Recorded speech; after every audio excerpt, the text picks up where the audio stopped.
6 7 8 9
สวัสดีค่ะ Welcome for all distinguished guests, ladies and gentlemen, and for all the viewers via online right now.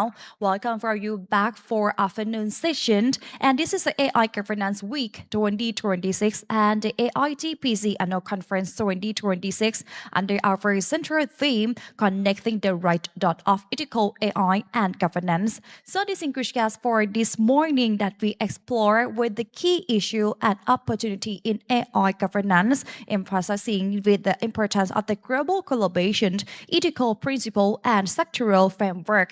And so for this time, with our afternoon session, we will move all of you to join with the next of our topic highlight. So for up next, that we will start for the afternoon session with the topic of from principle to practice, designing responsible AI at global scale. So today that we deeply honor from the AI and data policy lead Asia Pacific or with the AWS to come up on this stage to share with the experience to all of you. Right now it's time, distinguished guests, ladies and gentlemen, with our key speaker that's here ready. Please give a round of applause for welcome our speaker, Federico Costa on the stage. Welcome.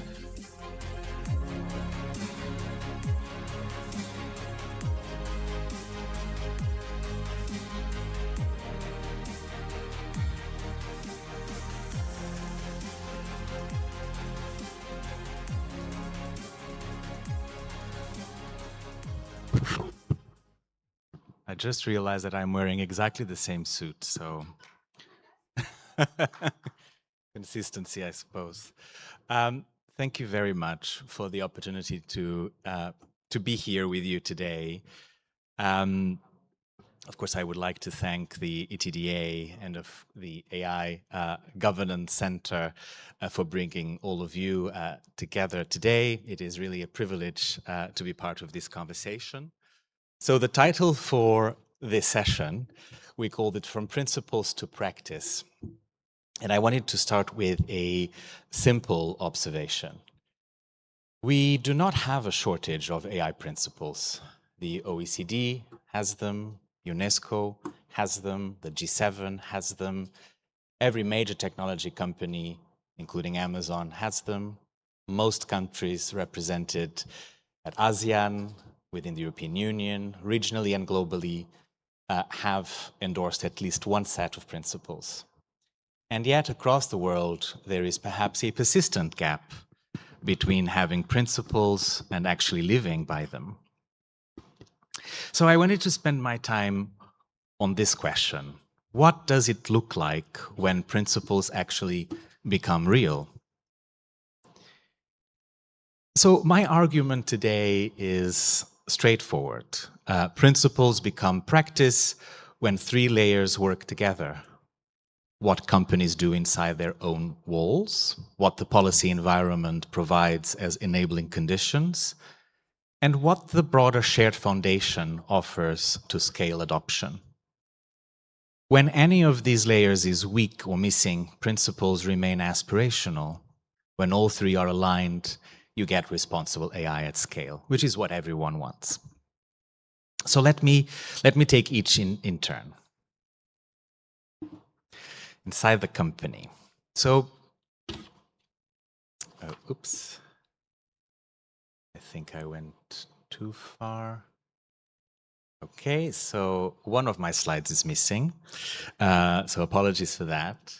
But I will try to explain a bit how we have organized responsible AI within the company. We have organized our responsible AI work around 8 dimensions that apply across these phases. Fairness, explainability, privacy and security, safety, controllability, veracity and robustness, governance and transparency. So let me say a word about how some of these work in practice. Fairness means we evaluate how a system impacts different subpopulations of users, testing for bias before deployment. Explainability means we provide mechanisms for people to understand why a system produced a particular output. Safety means we actively prevent harmful outputs through rigorous testing, content filters, and guardrails built into the service layer. And transparency means we communicate clearly about when and how AI is being used. These are operational requirements that product teams must address before anything reaches a customer. And the missing slide I had was to give you an idea how this happens in the AI lifecycle. So in the absence of that, just let's try to picture it together. So these principles, they are embedded across 4 phases of the AI lifecycle: design, development, deployment, and operation. In the design phase, the question is, should we build this, and for whom? This is where intended use cases are defined, where potential risks are identified early, and where the decision is made about whether an AI system is appropriate for a given context. This is also where it is cheapest to prevent harm. A risk that is caught early costs a fraction of one that is discovered after deployment. So in the next phase, development, the question shifts to how do we build this safely? This is where technical safeguards are implemented: fairness testing, red teaming, evaluation for robustness and accuracy, documentation of capabilities and limitations. We publish AI service cards that describe what each service does, its intended uses, and its known limitations, so that customers can make informed decisions about deployment. And this is perhaps familiar to many of you as an expression of the Hiroshima AI process. In the deployment phase, the question becomes a bit different. Is this ready for the real world? Here, the focus is on contextual fit. The same technology used to recommend products online carries very different stakes when used to assess eligibility for government benefits or financial services. Deployment is where context matters most and where human oversight can be needed, particularly for high-stakes applications. And this is a point I will come back later in the presentation. And then finally, the usage, the operation phase. Is it still working as intended? AI models can degrade over time. Use cases can drift beyond their original intention. So we need to have mechanisms to monitor. We have incident response mechanisms and feedback loops. These are essential to ensure that a system that was responsible on day one remains so. And this is where we apply this 8 principles on all of these different phases with different calibrations.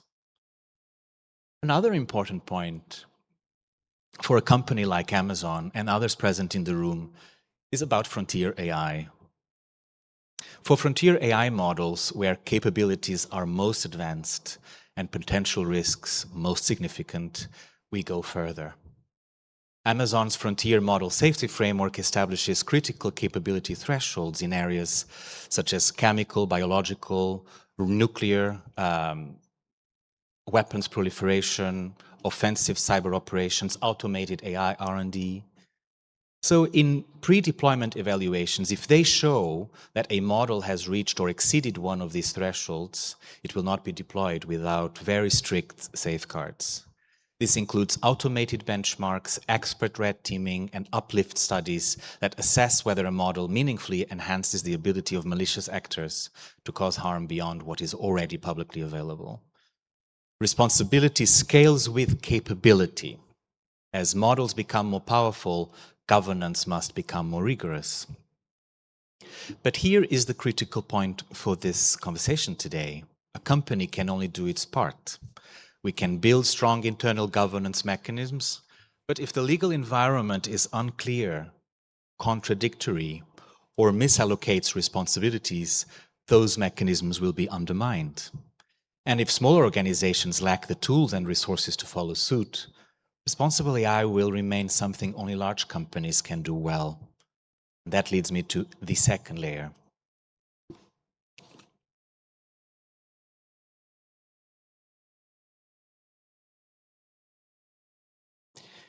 For principles to become practice at scale, companies need clarity on what is expected of them, who is responsible for what, and what the rules of the road are. When I say policy environment, I mean something broader than just AI laws or AI acts or AI governance bills. I'm also talking about adjacent topics, data protection, copyright, and the way a country governs its digital interdependencies, its digital infrastructure. So let me take one by one. AI governance, clear on responsibilities and proportionate to risk. The first condition is an AI governance framework that allocates responsibility clearly and stays proportionate to risk. Start with responsibilities. The AI value chain involves multiple actors with very different roles. Model developers, such as Amazon Web Services, build foundation models. Deployers integrate those models into products and services. And end users interact with those products. Each of these actors has different capabilities, different levels of control, and therefore should bear different responsibilities. Developers can and should document their internal efforts to evaluate and mitigate risk. They should share information about capabilities and limitations so that customers can make informed decisions. But developers often cannot foresee every possible deployment context. Deployers, on the other hand, understand their specific operational environment. They know their users, the regulatory requirements of their sector, and the risk specific of their deployment. So to give you a concrete example, our models that are developed by us are generic, and our customers, the Bank of Thailand, a hospital, they will use those generic models to refine them and make sure that they are available to their particular end users. They are closer to the end user, and they have to follow sector-specific rules to make sure that they are compliant with national law. So they know their users, the regulatory requirements of their sectors, and of course the risk specific to their deployment. They are best placed to conduct impact assessments, implement context-specific safeguards, and communicate meaningfully with end users. Regulation that conflates these roles or that assigns obligations to the wrong actor creates confusion. And I think as a principle, we can all agree with this. But then in practice, how this is implemented when countries decide to adopt new legislation isn't always perfect. So if that is the case, there is a lack of accountability. Nobody is clearly responsible. There is a useful parallel in data protection, for instance. Just as data controllers determine how and why data is processed, data processors at the back end act on their instructions. AI deployers make decisions about how AI systems are used, while developers provide the underlying technology. Clear allocation is the foundation of effective responsibility. Now, proportionality. As we mentioned before, an AI chat box answering frequently asked questions about banking hours, for instance, is not the same as an AI system that is making fully automated decisions about access to credit or medical treatment. Regulation should be calibrated accordingly.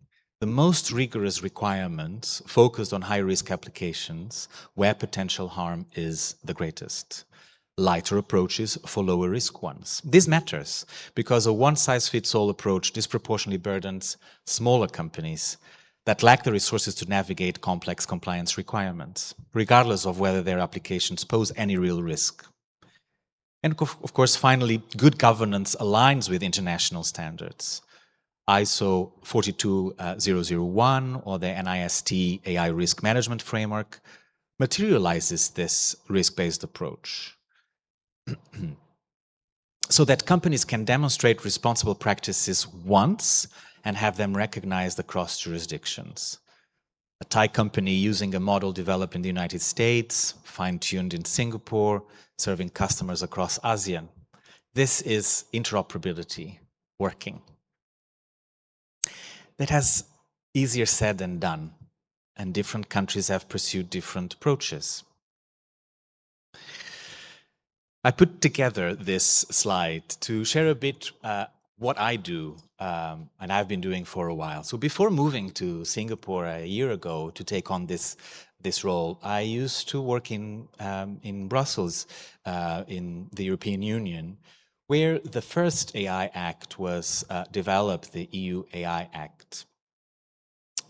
Since moving here, I have had similar conversations with governments across the region. What is the right model? What type of objectives do we wish to address? How can we make sure that companies and users trust the technology, understand the rules, feel empowered to use the technology, and the country can prosper? Different cultural approaches, different regulatory traditions as well. We can see the consequences of different design choices now. Some years have passed since the EU AI Act has been adopted. In Japan and Singapore, governance is risk-based, aligned with international standards, and focus on outcomes.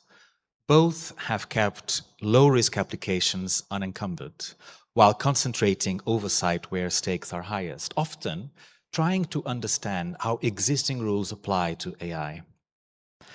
Japan's story is very interesting in this regard. Traditionally a country where AI adoption was low. This has been reversed in the past year or so with a constellation of very interesting measures, including, of course, the AI Promotion Act. The adoption rate has increased by 30% in a single year, with 43% of firms now using AI and nearly 80% finding this incredibly positive.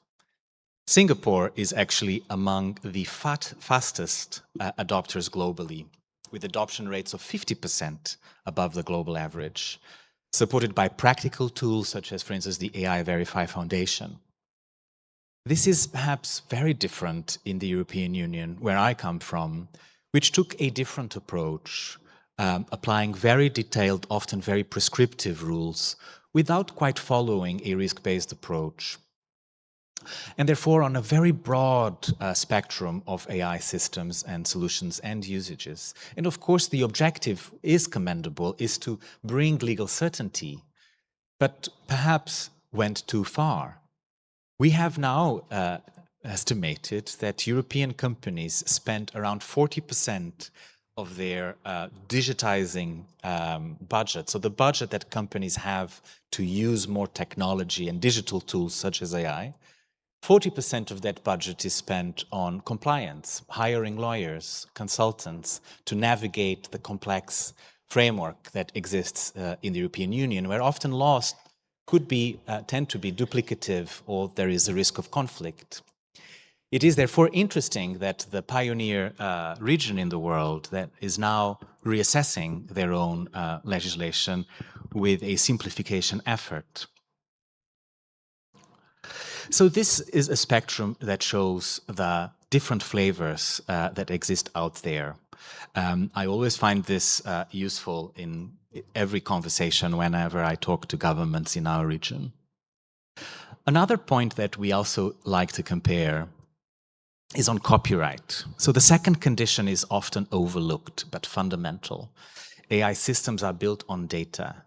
How a country treats the use of data for computational analysis, how it structures its privacy framework, and how clear its copyright rules are will directly shape how much AI investment it attracts. Again, Japan and Singapore have both introduced express legal exceptions for text and data mining, permitting computational analysis of lawfully accessed materials, including for commercial use. This provides the necessary legal certainty that companies can know, they can develop and fine-tune AI models without facing unpredictable litigation risks, with a measurable effect on where companies decide where to locate their operations. By contrast, jurisdictions without this clarity have seen AI companies publicly cite legal uncertainty as a factor in investment decisions.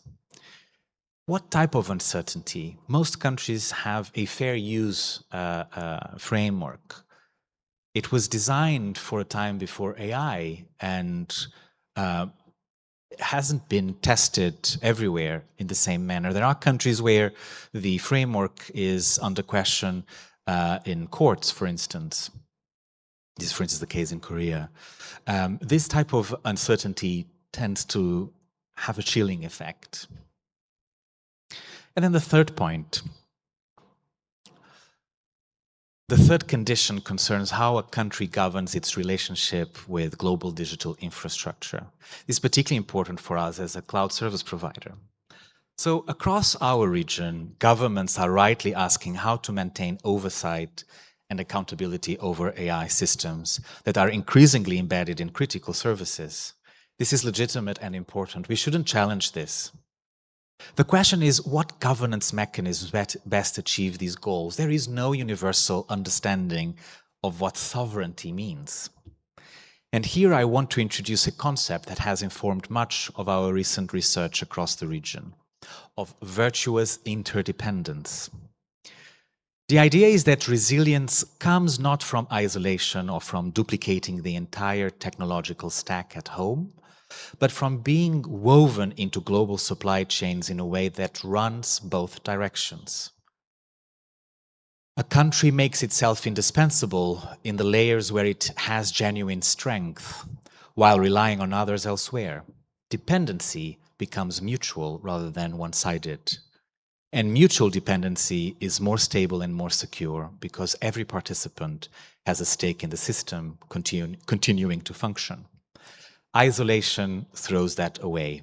You lose the leverage of being needed, and you pay to rebuild what others already do better.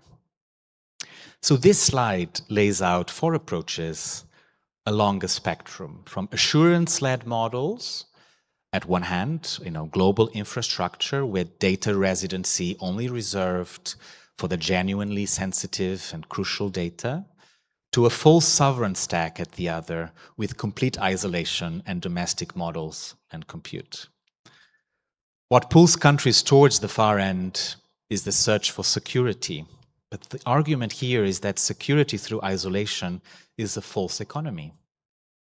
Research we have conducted recently across the region shows the cost of that choice. When restrictions extend beyond genuinely sensitive workloads to the broader economy, a country forgoes 1 to 2% of GDP by 2035 and delays adoption by 3 to 5 years. Plug-and-play options are no longer available or are more costly.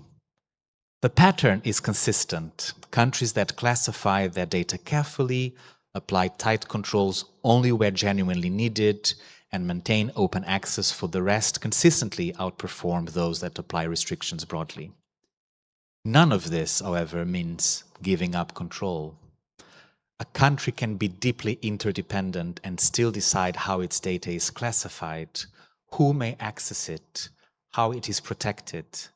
Control comes from governance, not from owning the whole stack. And there is, of course, a resilience dimension. It might seem intuitive that concentrating data and infrastructure within national borders makes systems more secure. But experience, including from active conflict zones, including in my region, points to a different conclusion.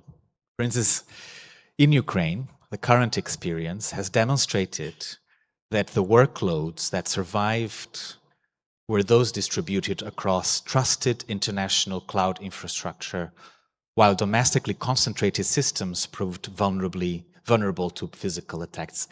The same in the Middle East, in the UAE, where data centers were hit, as well as in-house, on-premises computing systems. Those were lost. Those that had distributed architectures were recovered. Power distribution helps as well. A plan B, resilient architectures require distribution, redundancy, and tested failover across geographies.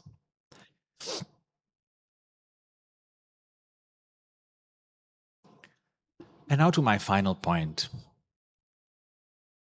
The third layer is about shared tools, capacity building, and cooperation that allow responsible AI to scale beyond large companies and advanced economies globally. If responsible AI remains something only Amazon, Google, or Meta can do with very dedicated teams that can be afforded, we will have failed. It must become a practice for a startup as well as large companies, government agencies, banks, hospitals to do responsible AI. But the technology is still not trusted. As by SMEs in particular, there is an adoption gap. Cross-country evidence suggests that while many SMEs experiment with off-the-shelf AI tools, very few make the transition to embedding AI into their core business processes. There is a gap between trying a chatbot and transforming how the whole business operates. Bridging that gap is where shared foundations matter most. This requires accessible tools and frameworks. Cloud AI services,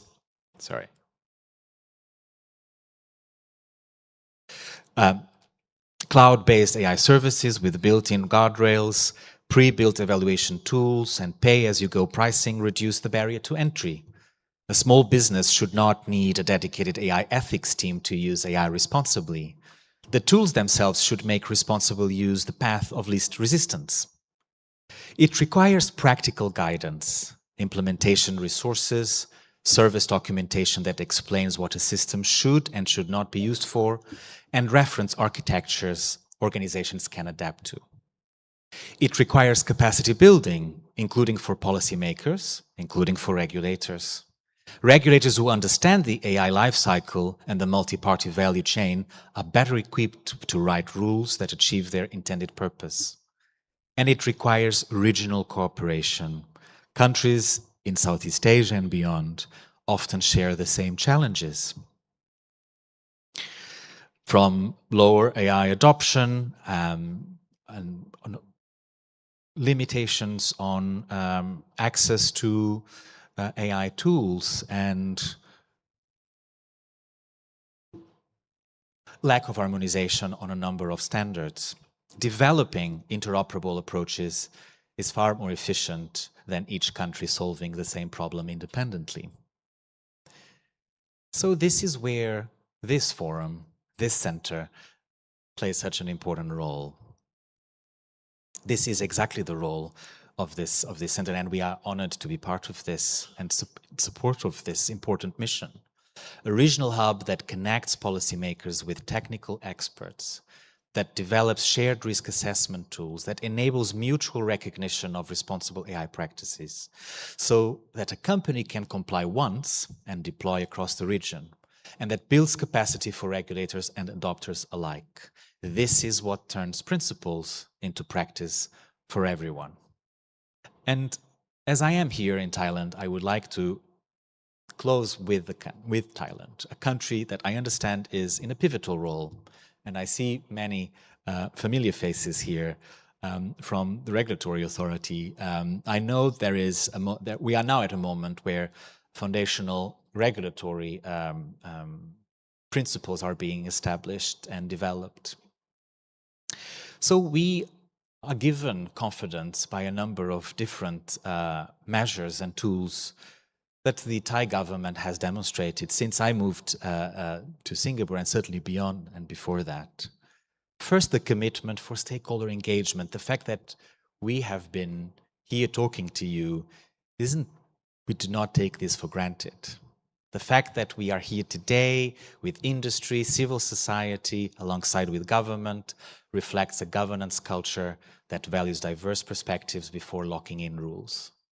Second, the regional ambition, becoming a hub, a platform for the entire region, because the challenges of AI governance do not stop at borders, and neither should the solutions. Third, the pragmatism. From the consultations I've been part of, Thailand is approaching governance with a clear focus on what will actually work. The work does not need another set of principles. It needs principles turned into daily decisions, proportionate rules, and accessible tools. Thank you very much. Thank you very much for our key speakers. And now it's time. If you have any question, please do not hesitate to make any question, and you can raise your hands up right now. Anyone who have any questions? All right. If no more, thank you once again with our key speakers, Mr. Federico Costa, for your time. Thank you so much. ขอบคุณค่ะ Distinguished guests, for another, if you have any question with our key speakers, you can spend our time for the coffee break time to make any question with our key speaker as well. So for up next, we come up with a panel discussion. Let's talk about the fast enough for AI innovations, safe enough for trust, rethinking AI governance, exploring how governance can keep pace with rapid AI innovation while maintaining safety, trust, and accountability, balancing agility with effective framework for real-world implementation by our expert representative from Instilled that he will be come up on the stage to share with the experience and solution to all of you to make for more with the valuable as well. So for the last with our panel discussion time, if you have any questions, please do not hesitate to make any question with our key speakers on the stage as well. And or you can spend your time for the coffee break time to talk each other with our key speaker as well. So now distinguished guests with this panel discussion time that we got an honor for with our key speaker that's who come up on the stage for the for the 3 person and for the 1 person that will be come up via online. So right now this time, distinguished guests, so with our activity with the AI governance week 2026. Today, this is our first day, and we have for all the 5 days until 3rd of July 2026. All right, right now it's time for the first one. We would like to invite our key speakers that who, for the first one, will be come up via online. And title is Business Line Lead for Digital Data Infrastructure for World Bank. So please welcome Charissa Appaya. Welcome. And up next, with our next key person, please welcome that he is represent from the Embassy of Japan, and his title is Minister and Chief of the Economic Section, Embassy of Japan in Thailand. Please welcome Mr. Toru Kajiwara. Please welcome. Up next, his title is Head of AI and Emerging Tech Policy for Asia Pacific region, Google. Please welcome Kun Eunice Huang. Welcome. And so for this time, please welcome our moderator. His title is Senior Expert Consultant in Digital Transformation and AI Governance. Please welcome Dr. Saksek Kuntot on the stage. Remind from you for one more time, distinguished guests, ladies and gentlemen, if you have any question, when the panel discussion finished already, you can raise your hands up and make any question with our key speaker. And now it's time, so please give a big round of applause and turn this topic for our key person on the stage. Welcome. Thank you. สวัสดีครับ Okay. Well, today I think our discussion theme is really interesting, because as you know that, on one hand, people expect government to do something. I've never seen anything like this before. Private sector asking government to do regulation. And have you ever seen anything like this before? Never.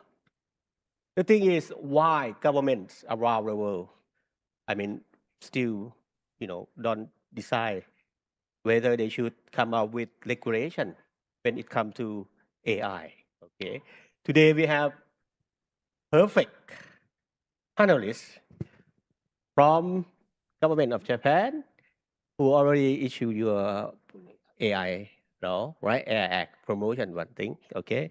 And we also have from the, one of the big three. Well, you figure out what are the other two, but of course Google is one of them. Okay, we have from the technical side, and we also have sort of independent opinion from the World Bank. Okay, so you have everyone right now. So The theme is fast enough for innovation, safe enough for trust. How should we rethink AI governance? Okay, that's the theme. Okay, so I would like to start with asking everybody. Okay, the first question.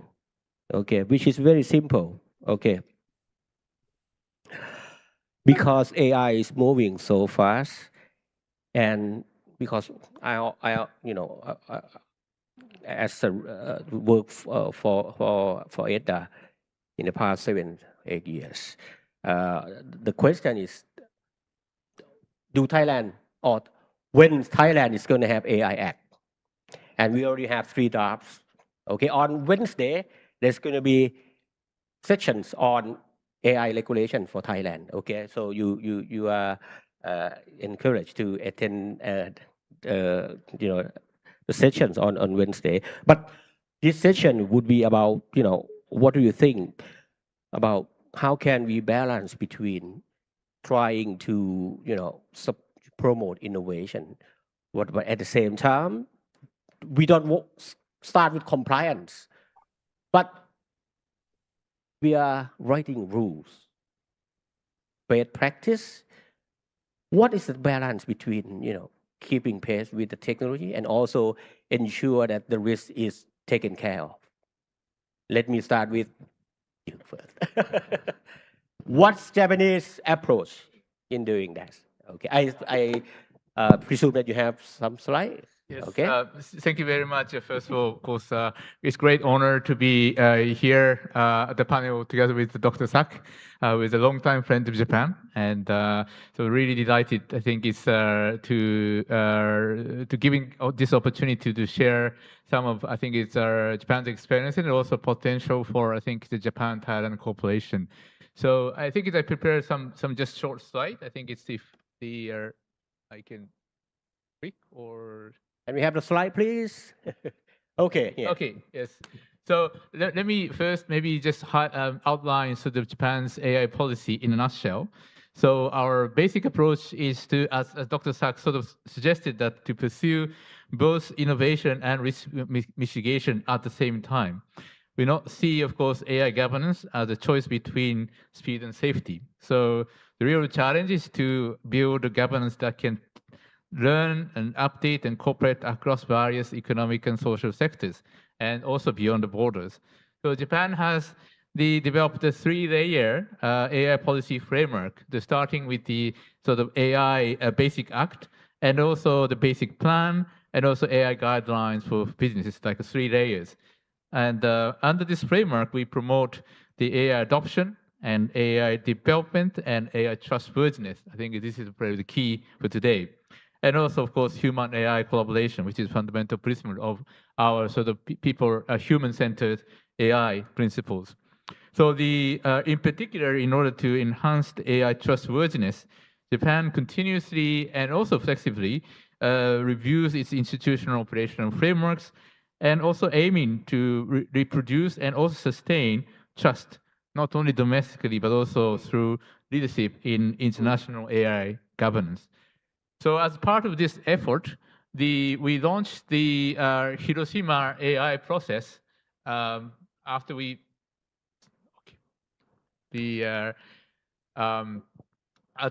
launched at the Hiroshima G7 summit we hosted. And so we have around 70 countries around the world, including 5 countries from ASEAN, of course Thailand, and also Singapore. And they joined also the Friends Group to support the implementation of international guidelines and also share best practices. So for Thailand, I think this is very, very relevant. The Thailands are now accelerating, I think it's AI for economy agenda through, I think that the AI infrastructure and data integration and human resource development, and also sectoral implementation, which is, I think, the topic for this week. So Japan very much would like to work with Thailand by co-creating trusted, practical, and regionally relevant AI governance framework. So in this context, okay, so this is similar process. So we announced the Japan ASEAN co-creation initiative for AI initiative just this year, which aim to promote collaborative development of AI use cases and capacity building and the governance framework across the region. So we see a strong potential to deepen cooperation with Thailand under this initiative. So I think it's I think when it comes to, I think it's agile governance. I think it's maybe I just kind of stop here by just highlighting one sort of key principle of sort of our responsible agile governance. So which is, I think it's we kind of call it the everlasting everlasting better version, Right. meaning that also we sort of are not stopping innovation, but also make innovation sustainable and trusted by continue to review the policy and update them, also work with the private and also industry, private industry and academia, and as well as also civil society organizations. So I just stop here. Okay, thank you very much. Well, one thing you can see clearly is that Japanese government see the importance between innovation and also protection at the same time. But instead of coming up with something like EU AI Act, which is very, very comprehensive, you chose to start with pro innovation regulation instead of protection based. Okay, we will ask you later about whether your approach is okay or not. Okay, later. Okay, now let's move to the World Bank. As perhaps for my opinion, is like independent opinion because your government is you are from the tech company. So how Shamista? Remember we met before, okay? So Yes, your we first have. question is about, how to balance between, innovation and regulation, where of course, EU, they chose to go, for comprehensive regulation. How the World Bank see this approach, between EU and Japan, in your opinion? Thanks. Thanks for that question. And Swadika, and apologies I can't be there in person. So maybe I want to start with a number that frames everything. It's about 164 million. This is like the number of workers across ASEAN. That's more than half the region's labor force that are going to be affected by both by generative AI, both sort of automation as well as augmentation. And then the skills that we need to deal with that as well are going to change drastically. I think some of the numbers that I've heard is about 72% change in skills. So I think what I'm trying to say from this is that this is not really just a technology story. This is a governance and an institutional capacity story. So I think you asked earlier about the trade-off between sort of safety and speed. And it's not about choosing between innovation and regulation, right? Because that's like a little bit of a false binary. It's much more about agile policymaking and having flexible policymaking. And so that's I guess the difference between the EU model versus, I guess, the Japan model and other types of models. I think EU has chosen to go down a very hard law approach. And generally, when we look at agile regulation, we see about 4 different types of models that exist. One is soft law, which is sort of guidelines and principles. One is voluntary standards, which is about industry governance, which is not always very binding. Then we have things like sandboxes, and then we have like the hard law approach that the EU has gone down. Now, that approach has been very stringent. And to a large reason, they've also gone down that because of their legal structure, right? Like their civil, because there is civil law environment and looking at that. So it has been difficult, and actually they have pushed away some of their regulations into like a digital omnibus that is only going to come into play at the latter end of, I think, next year even. So I think we can learn from the EU model that that's not really the best approach to go.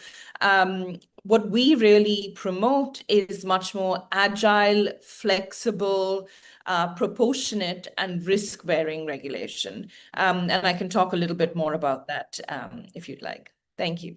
Okay, we come to you later about agile governance, adaptive governance, okay, later on. But now let's move to the one who actually implementing the technology.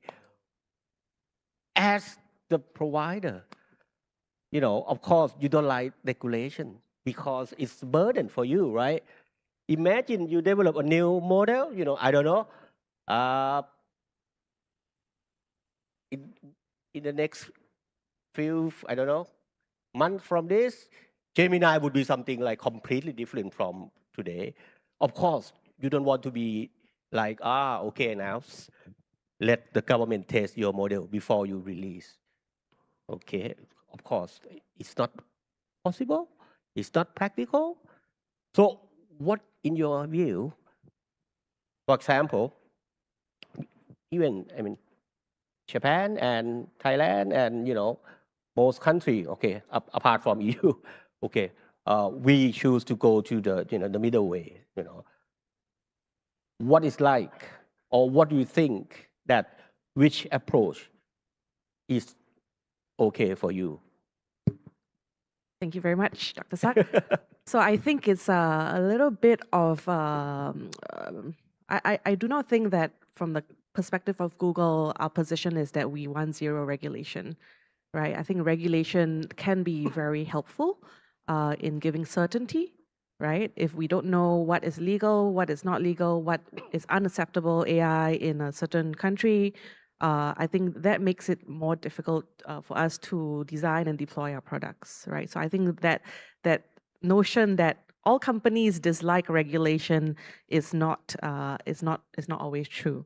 In fact, I think we've been one of the first companies to say that AI is too important not to regulate, but at the same time too important not to regulate well, right? And I think both Shamista and I think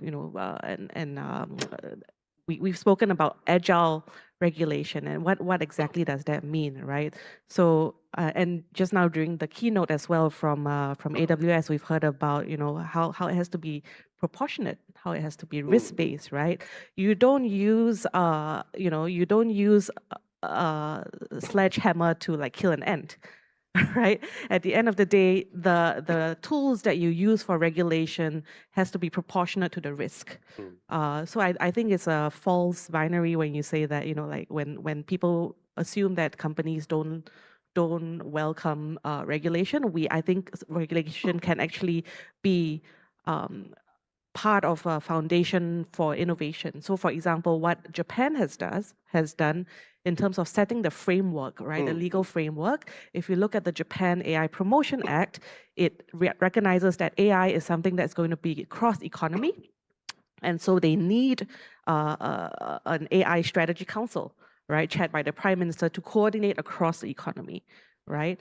And also in the AI Promotion Act in Japan, they have put in place investigation powers for the government to invoke if they think that something is going wrong, they can investigate, right? And then they can talk to the relevant party concerned and sort of have some kind of remediation there. So I think it's important to keep in mind the fact that I think not all regulation is bad. I think smart, proportionate, risk-based, agile regulation can actually be very, very healthy for the ecosystem.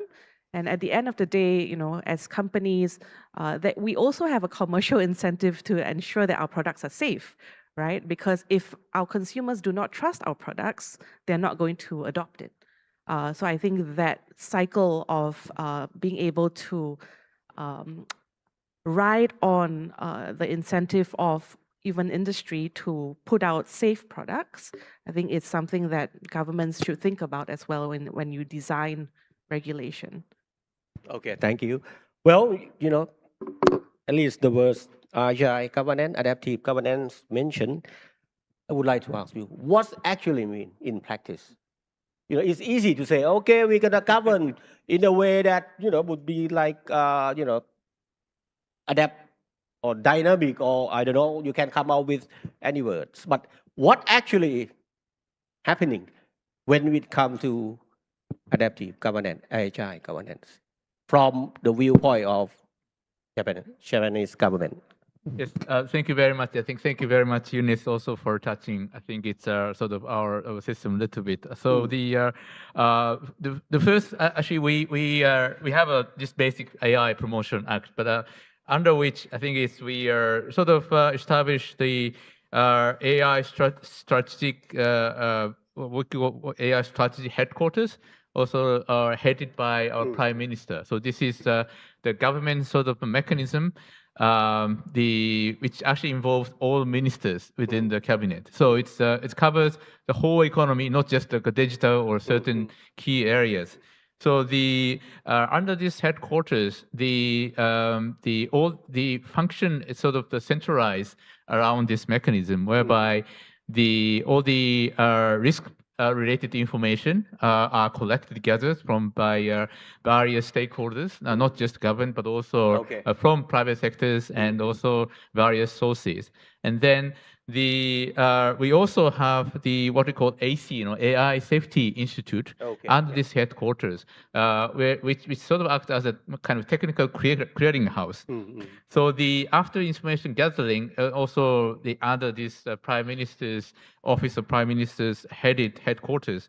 So the technical evaluation will be sort of conducted and supported by this AI Safety Institute. But I think the key is also this AI Safety Institute is not sort of governed by bureaucrats or government official. It's also they have the people from the government, but also the private sectors and also academia. So they have this the function of sort of risk assessment, and then also come up with certain sort of recommendation when it comes to, I think it's some sort of risk-based analysis.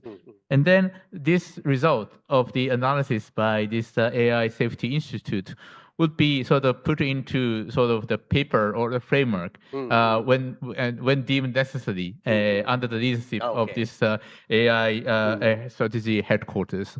So this is sort of the nutshell of how it works, and also the modalities could be of course the legal sort of legally binding sort of mechanism, but also could be like more best practice types or of the soft law type mechanism, which can also be sort of adjusted according to the sort of the development in the future.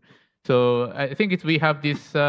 I think probably the key word is this multi-sectoral, but the centralized approach under the government, and also I think it's we sort of share responsibility. I think it's not just by the government, but also I think it's private sector players and also academia alike. So that is, I think, it's how we should, how we're trying to work. Of course, it's not always, of course, have the intended result, but we have some backlash, etc. But I think it's this is how it's kind of intended to go about. Right. Let me ask you a very simple question. With this AI Safety Institute, okay, how do you convince the AI model providers or developer to work with this institute? I think it's as Eunice said, there's also benefit of sort of this platform or the private sector to work with government, because I think the trust is keyword. I think it cannot be created by the government alone, but also not just by like a private sectors or platform, because people may see as they driven by the profit, or of course in the case of government, maybe like are driven by some like a bureaucratic kind of interest. Exactly. So I think it's this is very important for everybody to work together to gain trust. I think this is probably the key. That is, I think, the reason why we can have a very good talent. I think it's under this AC or AI Safety Institute, as well as also the headquarters or within the government as well. I like the word, let's work together. That's the whole point, really. What do you think? Can I just respond to sure, that sure, as well? sure. Why would we work with AI safety institutes? I think the way that AI safety institutes have been constructed in most markets that have them, they really get their technical experts. It's a collation of the AI experts and technical experts in the country, and often in many AI safety institutes, they also do research and they create benchmarks on very local issues. So, for example, the Singapore one looks a lot at like local cultural and linguistic contexts, right? And for Singapore, for example, they said, oh, there's no point in me, the US AI safe KC is already doing stuff on cybersecurity, seaborne risk, right? The really like existential type of risk. I want to have benchmarks on the things that I think is not included in that. I'm not going to replicate what they do or duplicate that. What I want to do is to have benchmarks and standards on things that I care about. Right. So in Japan, for example, as well, I think there is a lot of emphasis on very local concerns that may be different from the UK or the US. And I think from our perspective, because we do want to ensure that our models are nuanced, and able to be relevant in local context as well. And so we have a lot of incentive, I think, to partner and work together very closely with the AI safety institutes in Japan or wherever they are. So you like Japan approach? Yes, we love Japan. Everybody loves Japan. By the way, I mean, okay, let me give you example about AI Safety Institute, okay, for those who may not familiar with, okay. I think it was started by the UK and the US governments. I think back before President Trump took over, right? Yes. Right? Yeah. And I actually happened to read the report by AI Safety Institute, the US and UK together in evaluating Claude, I don't know which version, against NIST generative AI risks. One of them is about, are you sure that your chatbot wouldn't help people to create biological weapon? You have to read the report. You will understand my point that it's so comprehensive. It's too much. I mean, talk about 150 pages report. Okay. So come back to you. From the World Bank perspective, when you talk about agile governance, what do you mean in practice? What actions or what, those kind of things that should be done, when it comes to adaptive governance, in your opinion, in World Bank opinion? Thank you. Thanks for that. I'm just going to add one last point to the point that was sort of talked about earlier on the AI Safety Institutes.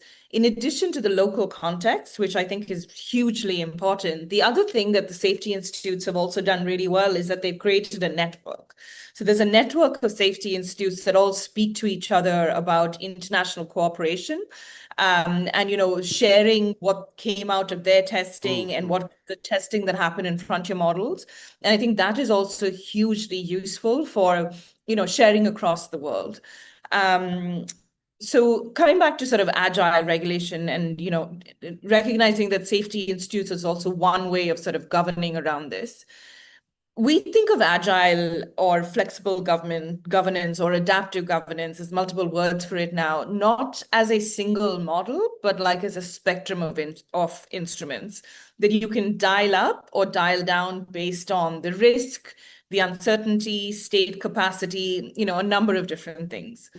So I mentioned a couple of them earlier. When we think about sort of the different tools that are available for regulators, one of them is the industry self-regulation. So we've looked at things like GPI, Google's got some standards, Microsoft has had some standards. So it's about adopting that standards across the industry, and different players will adopt them together. And a lot of it comes from collective action. So it only works if they collectively adopt it together. This is fast and it's really flexible, but it's not enforceable because it's not sort of binding. And sometimes there's a risk of sort of ethics washing when it comes to this. The other one, and our colleague from Japan already mentioned it, is the soft law, which is the non-binding principles and the guidelines. So they're very good for like speed and alignment. So, you know, it's the UNESCO principles, the OECD principles, but again, they lack teeth when there's real harms, right? So real harms emerge. What is that instrument that you will use to enforce? The third one, and maybe this one I'll talk about a little bit more, is AI sandboxes. Now, this is an idea that came out originally from the fintech and the financial sector. And those days, we were mainly creating regulatory sandboxes where this was basically, it's a controlled environment where firms can test their AI systems on real users, but under supervision. And then in a regulatory sandbox, quite often there are some rules that are temporarily relaxed. So these are not sort of hard and binding rules, but you know, we saw the first case of the sandbox in I think the UK, and then it's sort of it's across the globe now. There's a number of different sandboxes. Now, the key use of this is not just that it creates empirical data in which to use to actually create the regulations that you're going to make, but also that it allows the regulator to learn. And so capacity for the regulators has been, and I say this from experiences myself, because I used to be in the UK running a regulatory sandbox. This actually gets your hands dirty. So we can actually, you know, play around with the technologies, understand what works, what breaks, and all of that. So it's a safe space for innovation. One of the countries where we're actually building a sandbox right now is in India.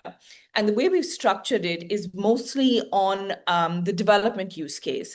So we've structured it based on the development challenge that we're trying to look at. So whether it's in disaster risk, or how do you use AI for education, or how do you use it in medical health to look at sort of TB diagnosis. So it's a good way to also direct a lot of the innovation into use cases and development cases that actually matter. Now, that being said, I want to say that sandboxes are also not easy to implement. They are not a low-cost instrument. You know, they need dedicated teams, they need technical capacity. We did a study a few years ago, and some countries said it took about $1 million to create a sandbox. So I guess the point is that, again, countries should be sort of agile and not really build large formal sandboxes, but start small and start as sort of a use case specific or high risk or high value use cases, and start at that. So that we can combine sandboxes with other sort of lighter tools like principles and guidelines. That being said, we're seeing sandboxes come up really across the world. The EU AI Act has asked that nearly every one of its member countries creates a sandbox. We've seen one in Kenya, in Brazil. Obviously, Singapore has multiple ones. I think they've just done one with Google on agentic AI. So there's a number of these and examples that we can take and how they are actually impacting the feedback loops and the feedback models to actually create regulation that actually works. I'll stop there. Thank you. Okay, thank you. I think the concept of sandboxing, I think, it's been you know, for a while, you know, since actually before AI actually. Okay, now let's come back to you because you started the Hiroshima process. Okay, and by the way, perhaps those who are not familiar with Hiroshima process, is a framework to sort of evaluating frontier models. Okay, we are talking about people like Google and the other three, something like that. But in terms of, you know, Japanese approach, you know, when it comes to AI safety institute, how the government decide when to step in, or, you know, just leave it for a while. You know, what is when it's going to be the right time for government to step in? If the AI Safety Institute somehow say, okay, I think you should, you know, have a look at this. Obviously, this is not an easy question to answer, and I think it just comes down to maybe like a risk-based. I think it's an assessment. Whereby I think it's obviously, I think we need to, as a regulator, as I sort of have outlined, I think it's in our sort of the sort of agile governance. I think responsible agile governance we call it. I think it's the government should continue to monitor and also update ourselves. I think it's with the sort of new emerging threats and challenges and etc. And analyze risk involved. So I think it's our basic principle is to obviously to promote innovation, but also while doing that, we need to mitigate risks. So I think it's so when risk sort of when we see the risk grow sort of enough and also serious enough, I think this is the way I think it's we sort of start thinking. I think stepping in. I think it's so this is I think it's not like to draw a fixed line once or for all, because I think it's when we I think this is not usually the government is not good at sort of adjusting our sort of red line, because I think it's once somebody said it's a red line or this is a line, I think it's hard for the government to review it and also adjust it. But I think this is what we should be doing. I think it's under this sort of agile governance. So I think it's we need to be sort of agile, flexible, and also the evaluate situation on our I think it's constant basis. So I think it's how we would do it. I think it's by I think it's this month's stakeholder approach, because the governments tend to be slow in sort of catching the latest information. So, but when we have sort of or a clearing house sort of the function within the center of the government, such as AI strategy headquarters, it is more likely, we are more likely to get first-hand sort of the latest information in a timely manner, so that we can sort of reassess the risk involved, and we can also review our previous sort of policies and also maybe their judgment in a more, I think it's a less bureaucratic manner. I think this is probably the key, because I think it's I think every government official knows that I think is how difficult it is to review or change what's done. I think it's in 1 year ago or 2 years ago, or even 10 years ago. But I think it's the key is, I think it's to have someone inside, like maybe the diverse expert with different backgrounds, so that we can have the best advice on the latest information, and also act. Obviously, I think it's on our risk basis sort of analysis. Well, on the other hand, how about Google? Let's suppose you are develop something that, wow, you never seen anything like this before. When you're gonna ask the government to come? Can I just add? Is it good? I don't know. Yeah. Or you just leave it and then come out with a small group of people experimenting with it or something. And what would be the best approach? Okay. When you talk about agile governance. Sure, I'll get to that. But before that, I want to add 2 points to what Toru-san said. I think in addition to risk-based approaches, I think what we really also need is evidence-based approaches, right? So are these harms real or are they imagined? I think many people, sort of imagine the crazy AI incidents happening and all of that. But actually, a lot of the technology that you see, a lot of the models that are deployed right now in the market are used by many, many people, right? So I think a smart thing to do when you are trying to make a decision on anything, even in life, is to gather as much information as you can, right? And so some countries that we have seen have set up AI incident monitors, right? Where if there's an AI incident, there's a way to report it to the government. And then over time, the government sees, okay, there's a trend of AI incidents in this particular area or in this particular sector. And then they can decide, okay, then this is a time that we think some kind of intervention is needed, right? So I think that's the first point I want to make, that I think having a solid evidence base is very important to inform good policy making, right? That is targeted, proportionate to the risk. The second point that I wanted to add is also that I don't think we should also think or walk away from this session thinking that governments are completely powerless. You know, if you want to promote innovation, it's just a soft law approach. I would say that actually a lot of existing laws that governments already have today apply equally to AI or non-AI, right? So for example, you have your consumer protection laws in Thailand, right? Or you have your privacy laws in Thailand. If there's a scam, right? Some bad actor uses AI to I don't know, conduct scam operations. Whether it's generated by AI or not, it's a scam, right? And so you can use your existing laws that are already in your books to enforce against that. So I think, you know, it's not a 1 or 0. I do think that there's a whole range of tools in the government's current toolkit that is applicable, right? And the Japanese government, I think, is doing exactly that, right? When they see that there are some privacy concerns, they act because they have a Privacy Act in force. Okay, to your question then is like, when do we go to the government, or how do we deal with these issues? I think two things. The first thing is that we have very robust internal governance policies and processes, right? So right from the development of the models, you know, where we have both testing, very rigorous testing, evaluations.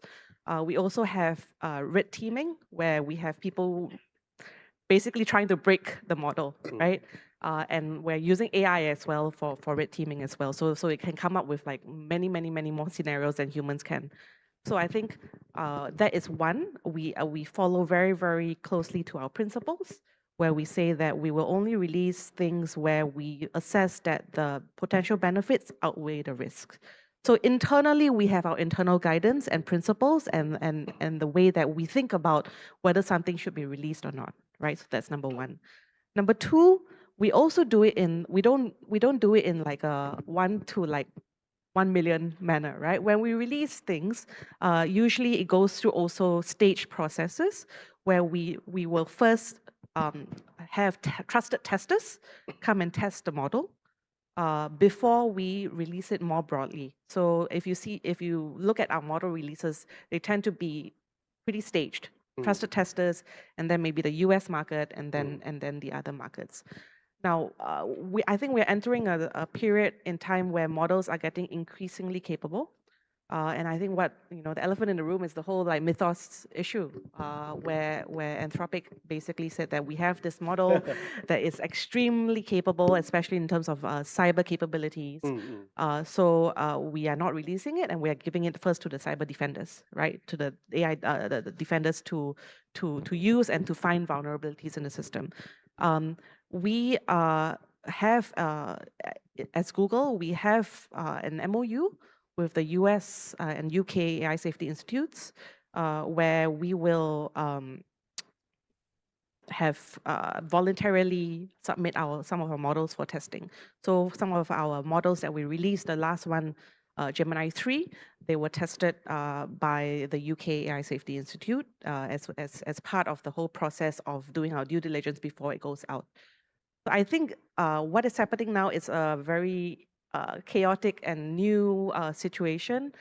You would know, I think, that the White House came up with an executive order some weeks ago. And so I think things are still evolving in terms of when frontier labs should be submitting their models, how, who, for how long before deployment. I think these are questions that have not been completely answered. So I think we're in this situation where, you know, we have existing MOUs separate from the executive order, and we have a relationship with the UK and US safety institutes because they are our home government AI safety institutes. We are for the US, Google, and then DeepMind in the UK.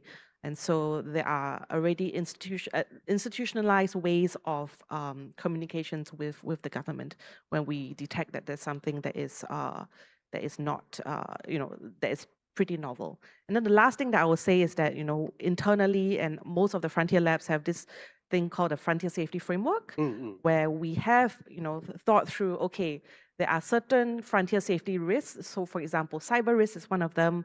Harmful manipulation is another. And we have internally, we have capability levels, what we call CCLs, critical capability levels, where actually if we find that okay, we've hit or we're close to that, we need to do internally some mitigations before we will even be allowed internally to release these models. Okay, thank you. That's good to hear that. Okay, now let's turn to the World Bank. We heard from Japanese approach, setting up AI governance, AI safety institute. Okay, we heard from Google. How do they work with these, AI safety institute? So, from the viewpoint of World Bank, how about other countries who don't have enough or sufficient resources to setting up AI governance or AI safety institute? What can they do? In terms of, ensuring adaptive or agile governance. What would World Bank recommend them? Thanks for that. So you're right in that a lot of this requires time and capacity and effort to do, right? And there's a lot of things that we can learn from the private sector as well. Now, for countries that, and I'm going to echo some of the things that have already been said, which is like the right governance, is what actually unlocks AI adoption. And that is, the good kind of AI adoption is what we actually want to see in countries. So what does this building governance actually look like, especially in countries that maybe don't have the capacity? I think the first thing is not to build from scratch. There's a lot that already exists. So notwithstanding the fact that, there are sector-specific laws or there are other laws. So like Eunice was mentioning, the data protection laws, your IP laws, your consumer protection laws, cybersecurity laws, all of these that already exist. So there's no need to sort of create something from scratch. The other thing is there's a number of other things that exist, like the UNESCO recommendations on AI, the OECD regulations, the ASEAN guide on AI governance. There's a number of these that already exist. So very few countries should really be designing AI governance from ground up. Of course, it does need to have a local context. And so we do need to reuse and adapt it to what exists in the country. So that's probably the first one. Second is that we should really be building on the rails that already exist. So like for Thailand, for example, is very big on its digital public infrastructure. So countries that already have like strong DPI foundations on digital ID or interoperable payment rails or data systems, they're much better positioned to govern AI safety because they already have these rails in place. So it's about building on top of them, because these rails are already sort of trusted digital rails, and we're plugging AI governance into them instead of building almost like a parallel system for this. The third thing I'd probably say is that we should be regulating or governing the use case and the risk, not the technology. So generally when, as having been a regulator before as well, we say regulation needs to be technology agnostic. So we shouldn't regulate AI in the abstract. So low risk use cases, like say maybe translation or note taking or document summarization should probably move much quickly, and speed should really come first. Whereas the high risk ones, the ones that maybe have, healthcare or welfare eligibility or diagnostics or any of these, might need sort of tighter control. So that sort of proportionate regulation is also something that countries should do. And then finally, maybe the last thing I would say is about institutions. There's a need to sort of strengthen the institutions that already exist instead of creating new institutions completely.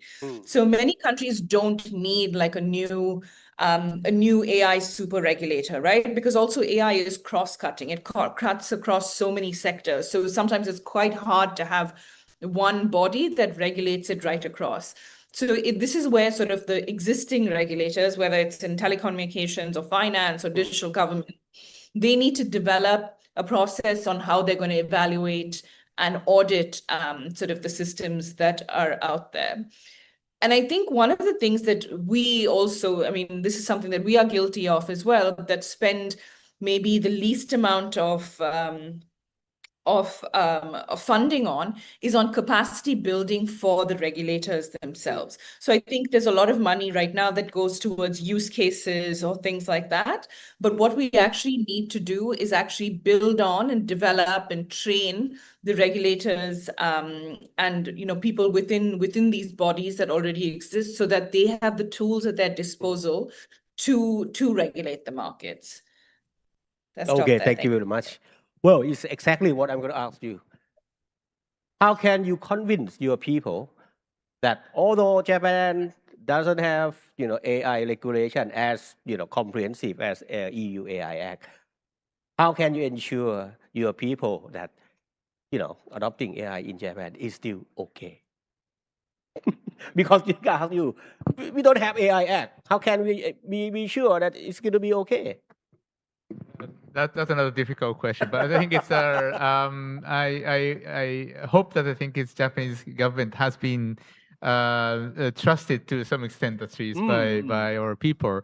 But on that assumption, I think it's maybe I can maybe the share with you. I think it's a couple of points. I think it's a perhaps I think it's our government approach. I think is to build the trust. I think it's from people, because I think it's in order to do this. I think it's we try. I think it's also to keep working, obviously, but also the first. I think it's keep monitoring the risks, and also of course listening to stakeholders. I think it's the various stakeholders, not just like companies but also, for example, in the case of maybe the health sector, for example, listening to obviously the patients, for example, and also maybe CSOs as well.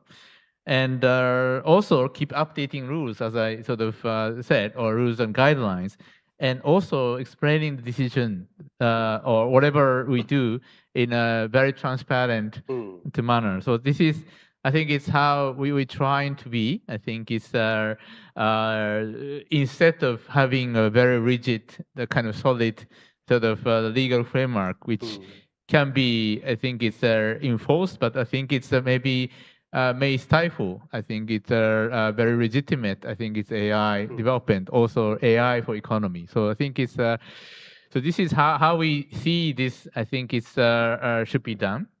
And also this trust, I think it's cannot be, of course, created by ourselves, as they've been saying. That I think it's the platforms also can share or can create trust by working with the government and also the people. So I think it's the platforms or tech companies also can provide a very robust, I think it's a technology platform to make sure. I think it's as Eunice has been sort of highlighting, that I think it's what they do remains very robust and accountable to people. And then as a government, I think we have a role to play, because just to ensure that I think it's whatever they do would be sort of evaluated or assessed on a continuous basis by the government or sort of the third party trusted sort of institutes by experts. So this is kind of multi-layered approach that I think we would need in the sort of in this kind of situation. I think it's Well, let me ask a very very future question. What if in the future, I don't know, the risk is too great? Do you think would it be possible that Japan might set up some sort of new regulator, AI regulator in your country? Would it be possible if the risk is too great? I think it's just my personal opinion, obviously, but we never I think it's in the future, and I'm not a fortune teller, so I think it's no, just in your opinion. Okay, yes, your opinion. I think it's if the risk becomes even bigger than I know, we face now. I think it's maybe I'll probably do the opposite. Maybe just to sort of strengthen what we do, meaning that I think we should increase, we should to step up our collaboration within Japan, but also across the world. I think it's like Thailand or Singapore or US, or whoever who may be willing, of course, to to help us to collaborate.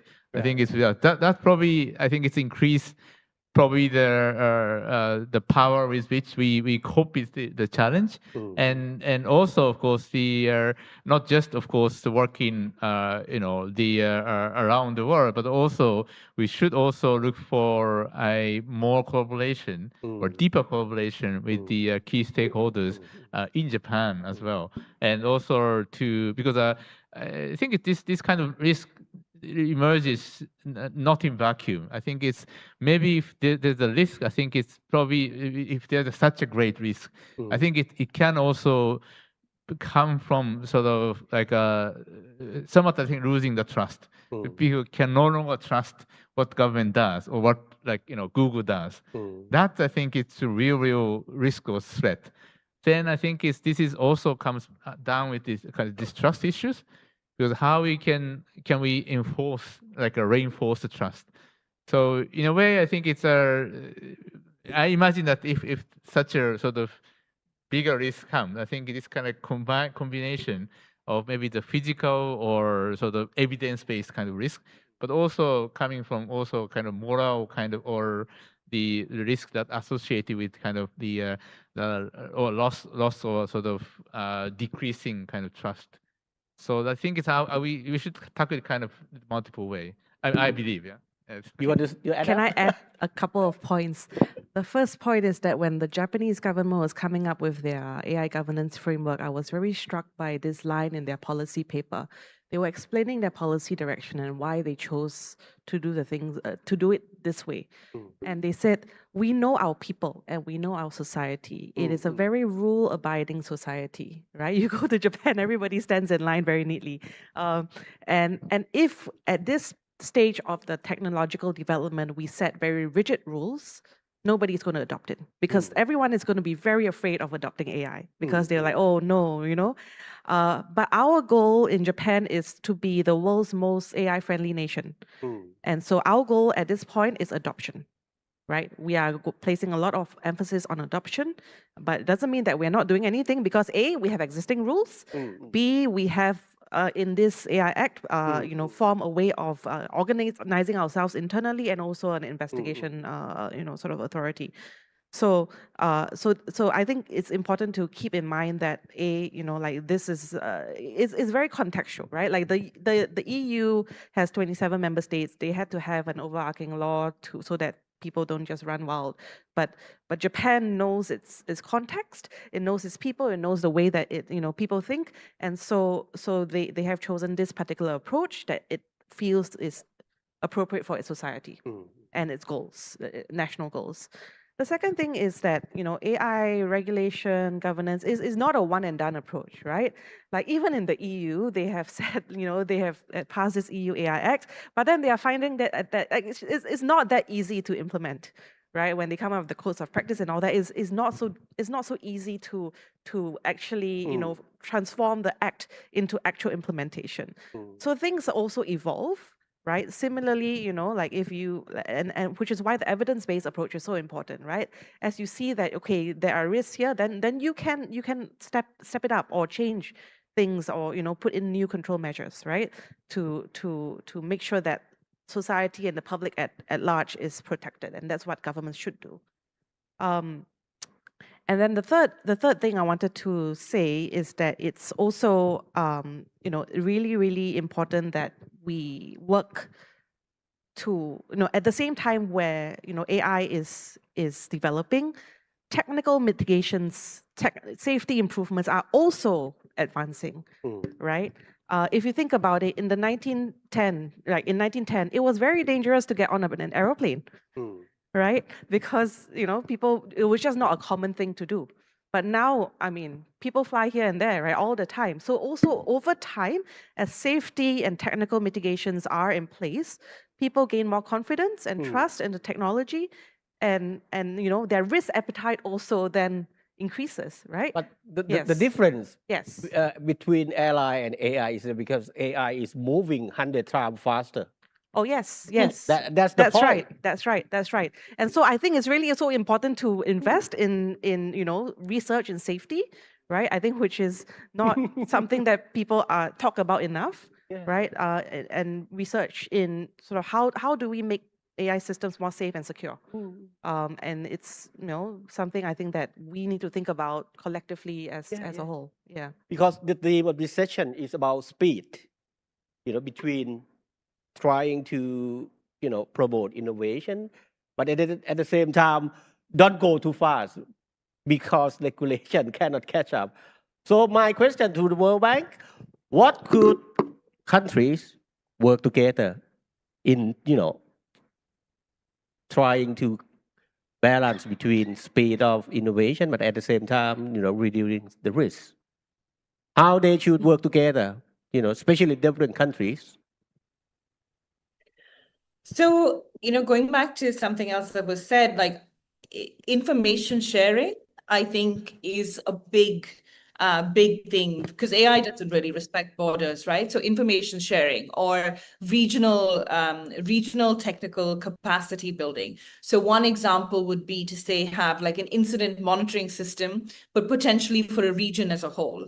So actually sharing that information across borders and across countries can help learn from the examples of other countries.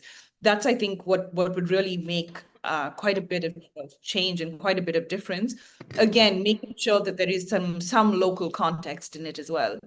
I think the biggest issue is that if but countries wait and sort of don't create something and AI becomes much more powerful, the issue is that countries will only become consumers of AI and they won't ever be sort of developers of AI, right? It's sort of there'll always be then that development gap. So it's like to not wait for things to like be perfect, but to start working on it and testing it and creating that knowledge base now, but also to work in cooperation with other countries or other AI safety institutes or within regions, because that's a bit easier than sort of doing it globally for shared standards, for cross-border interoperability, for technical capacity building. I think that's sort of, a good way to start. Okay, thank you very much. I think we only have 2 minutes. Maybe we can get 1 or 2 questions from the floor. Anyone would like to ask our panelists, please raise your hand. Anyone?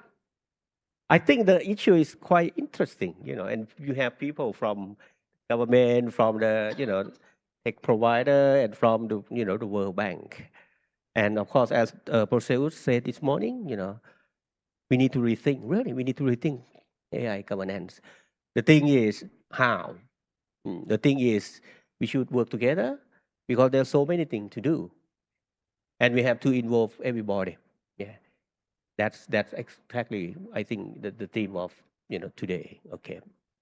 Well, if no one wants to ask question, let me finish this session by thank you our panelists, from Japan, from Google, and from the World Bank. And as Dr. Chaichana gave this morning, and Professor Woods as well. And the thing is, we have to work together. That's the whole point. Okay, involve everybody. Okay, because I can tell you, we are learning. Everybody is learning. As Dr. Fru said, we need to be learning unit, learning together, and involve everybody, and come up with a way that would, balance between innovation and protection. And let's hope it turned out good. Thank you very much. Thank you so much. Thank you, Dr. Sak Sekuntot, and also thank you, Mr. Eunice Huang. Thank you, Mr. Tur, and also thank you to Char Misor for your time as well for the panel discussion time. So now, distinguished guests, we have a short break around 15 minutes for the outside that we prepare already with for all any kind of the refreshment and coffee break to serve all of you ready. You can spend this time to talk with our key speaker. And so now it's time, distinguished guests, enjoy your break time for the 15 minutes. We will come back once again. Thank you.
สวัสดีค่ะ Welcome distinguished guests, ladies and gentlemen. So please turn back to your seat.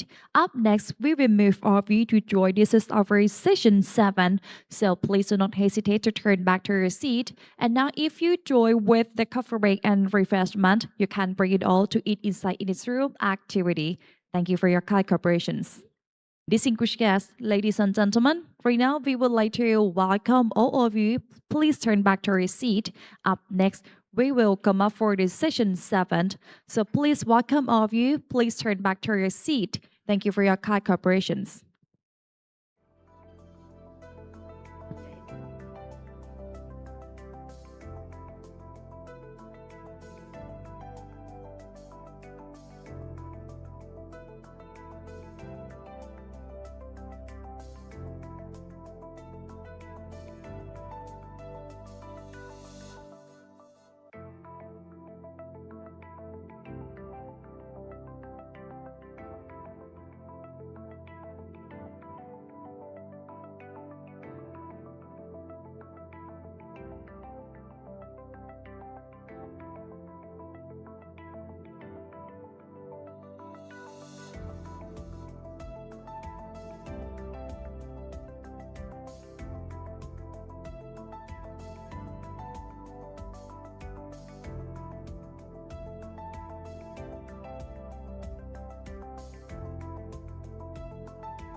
Sawadika, distinguished guests, ladies and gentlemen, and for all the viewers via online right now, so please welcome you. So please turn back to our session with session 7.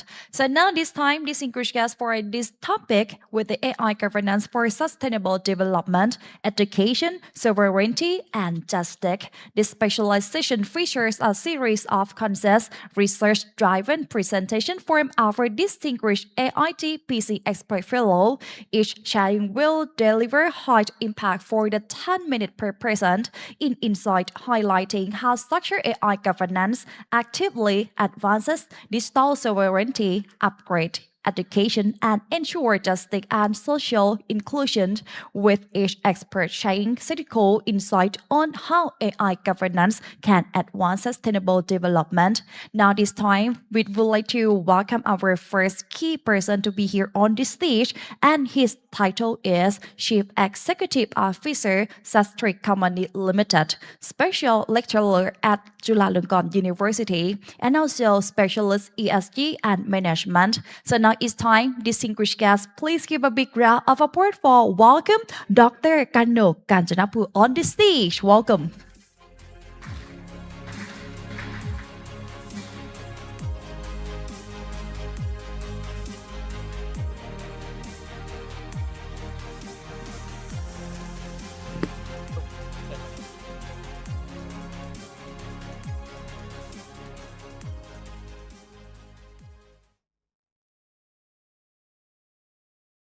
All right, good afternoon, everyone.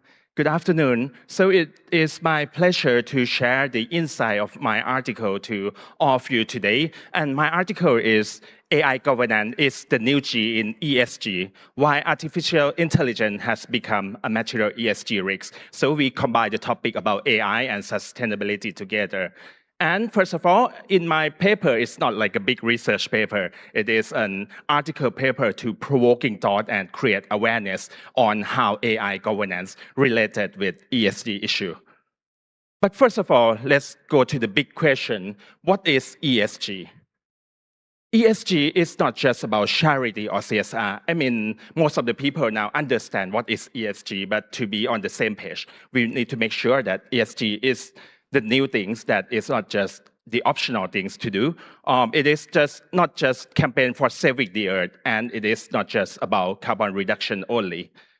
It is the framework that investor around the world, the big investor, they use ESG framework to assess the company and also the asset that they want to invest to make sure that they can get long-term return on investment, to make sure that that business has sustainable growth. They believe that there are 3 factors which could be leading indicator for company value creation, including environmental factor, social factor, and governance factor. And this is how ESG factor reflect in company's valuation in the view of investor. For example, if let's say company A generate a lot of pollution, still depend on fossil fuel, this company will have regulatory risks, of course, because this company generates a lot of pollution. And there could be transition risks if in the future there is carbon pricing and also the carbon tax. This company will lose competitive advantage. Even this company is still doing very well today. Also, poor working condition or troubled local community can lead to turnover rate and also project delay, for example. And of course, if the company has weak governance system, that could be fraud potential and it will be investor concern.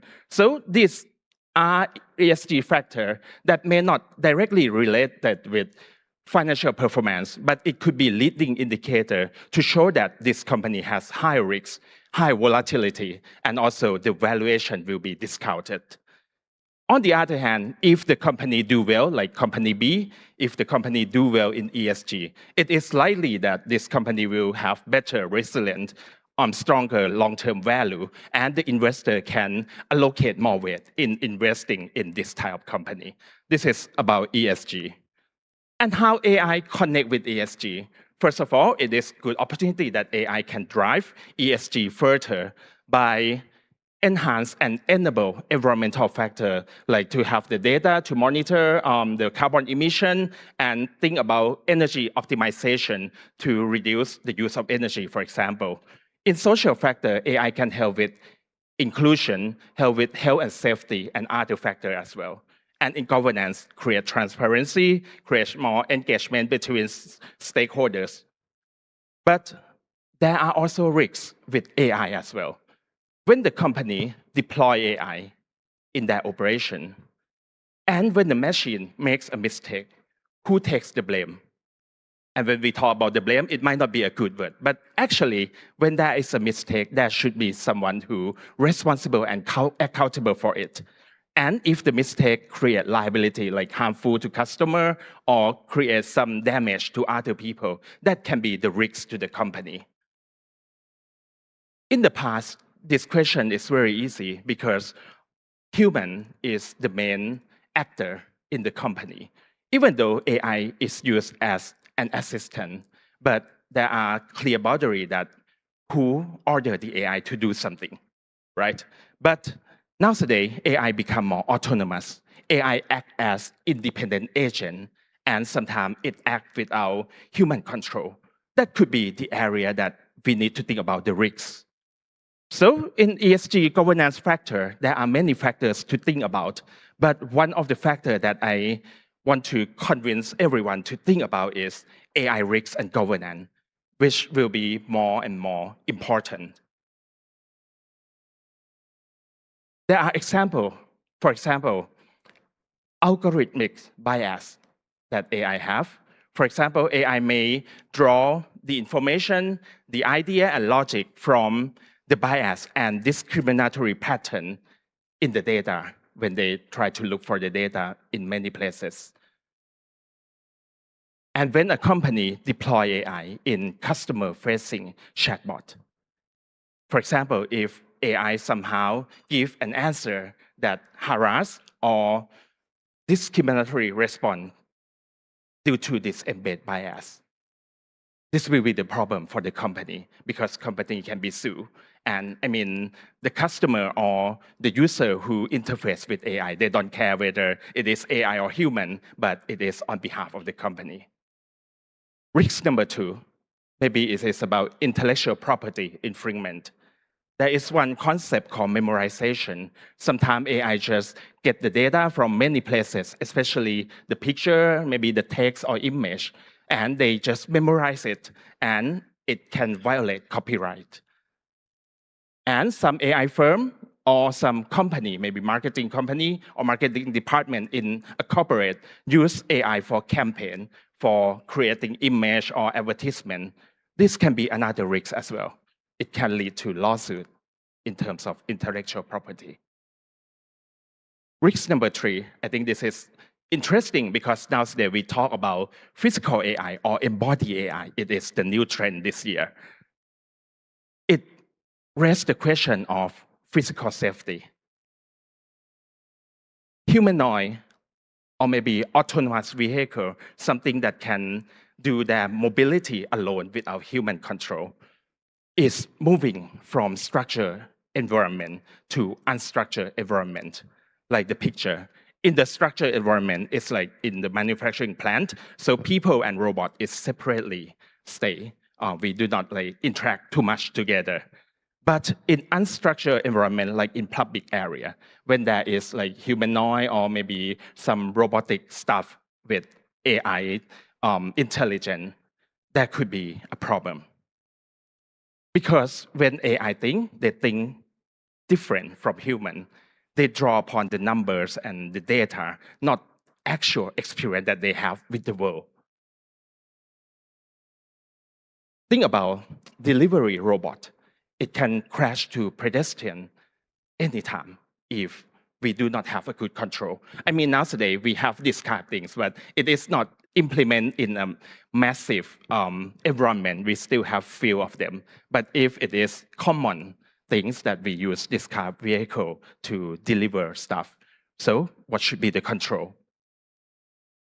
Or maybe in the future, if we use AI as security control, maybe they interpret differently from the people. Let's say they see the balloon look nice for human, right? Because when we are kids, we used to play the balloon, we love the balloon. But AI will think that it can be a threat, it can be something that can be explosive.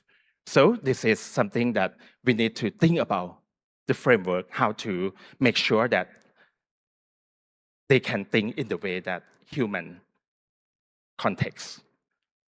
AI risks are fundamentally rooted in governance and especially accountability. In the case that I just give a quick example, who responsible for this? Who accountable for this? Whether the company who deploy AI, of course, the company need to responsible. But there are other parties as well, like manufacturer who maybe produce the robot, or maybe AI developer who create the architecture and algorithm, or maybe software developer, or maybe regulator that does not have enough governance control in terms of general public. So who is accountable is the key question. And new governance framework is necessary. Monitoring, we need more monitoring and control on AI. If we want to bring it into real life, bring it into organizational workflow, oversight and stewardship need to be done at higher management level or maybe board level. And also deployment, we should deploy AI when we are ready. For example, I talked to some financial company. They still keep AI out of customer interface. They use AI inside the company, but they feel that they are not ready to let AI talk to their customer or people in external, from external of the company.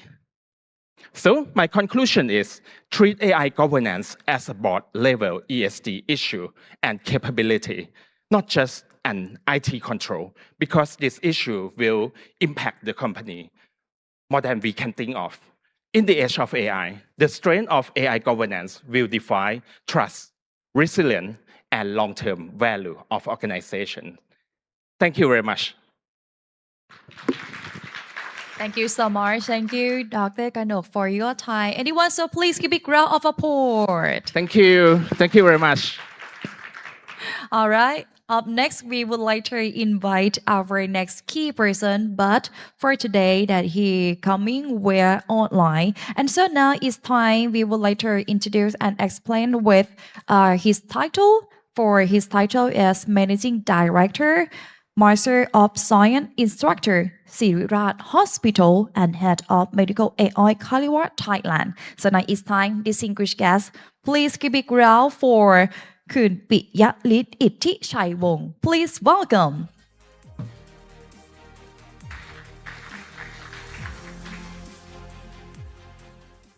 Good afternoon, everyone. My name is Peter Iticherong from Faculty of Medicine Hospital. And first of all, really sorry that I cannot join with all of you this time. Okay, I and Dr. Kanchana, we work on this paper, but the my work is long, but in this talk, I will present shortly. I will present about the governance briefing on red teaming of generative AI, but not in general domain, but focus only on medical domain that have different from other topics. The key message is that accuracy is necessary for medicine, sure, but not sufficient in healthcare. We also need to know whether an AI system we have safety in real clinical conditions, so we can make sure that we can use that with our patient. Okay, first, benchmark usually test whether a model give the correct answer in a clinical setting. Like for example, USMLE exam is called that we transform that exam into the mid-QA benchmark. Yes, so the benchmark will be the MCQ exam. It's good for test knowledge, yet but clinical use is messier. Patients may describe symptoms unclearly that not align with the mid-QA. That's all thing need to be, most of things needs to be clear. And more than that, in the real world, clinicians may be under time pressure. The system may also use many things different from the exam. Yes, so a correct fact can still be unsafe if the system means many things like in the emergency condition or the gift advice outside its scope or the follow hidden instruction from external content. So the benchmark with accuracy is not safety enough. Yeah, but what about red teaming? I think many of you know about red teaming because many people here talk about that. So I want to focus on in the clinical setting. For the clinical setting, what I want to emphasize is it does not replace clinical validation, but it adds another layer by finding the failures that ordinary testing may miss, like the pump injection, unsafe results, poor escalation, and unsafe reliance on external information that benchmark cannot do that.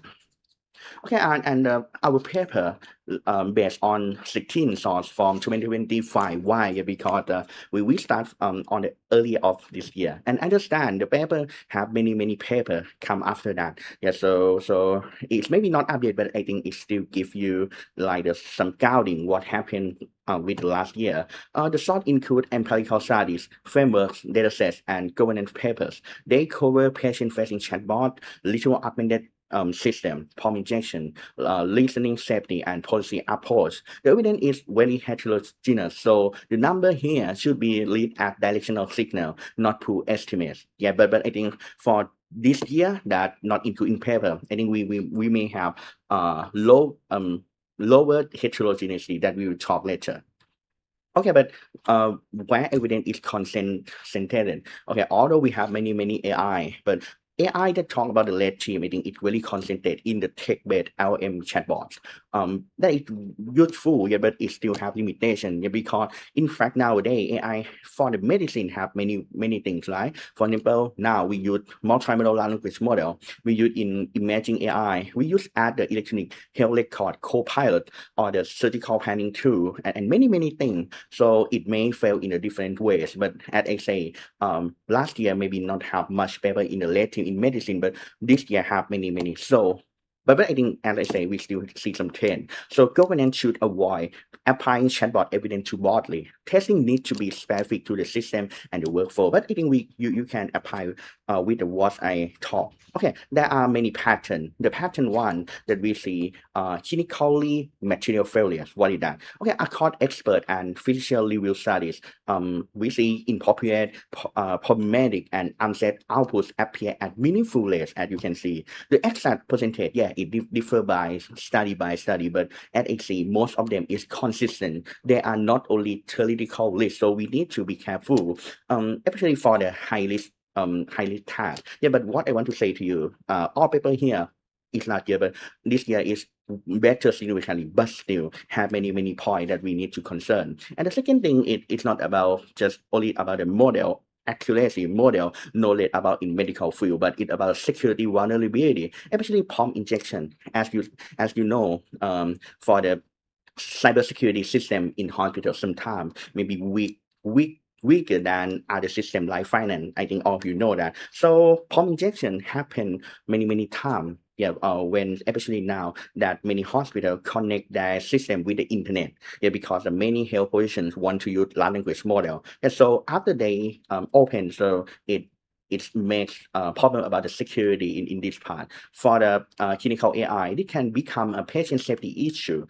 if the system follow hidden hostile instruction and produce harmful recommendation. Yeah, and I think all of you know that we can do that in the security system not good. For example, it can like the attack by some and change the system instruction in the system. Yeah, after that, all of language model in hospital system will be broken. Yeah, so connected clinical AI system must be tested against hostile external content, not just the accuracy of LM or the system.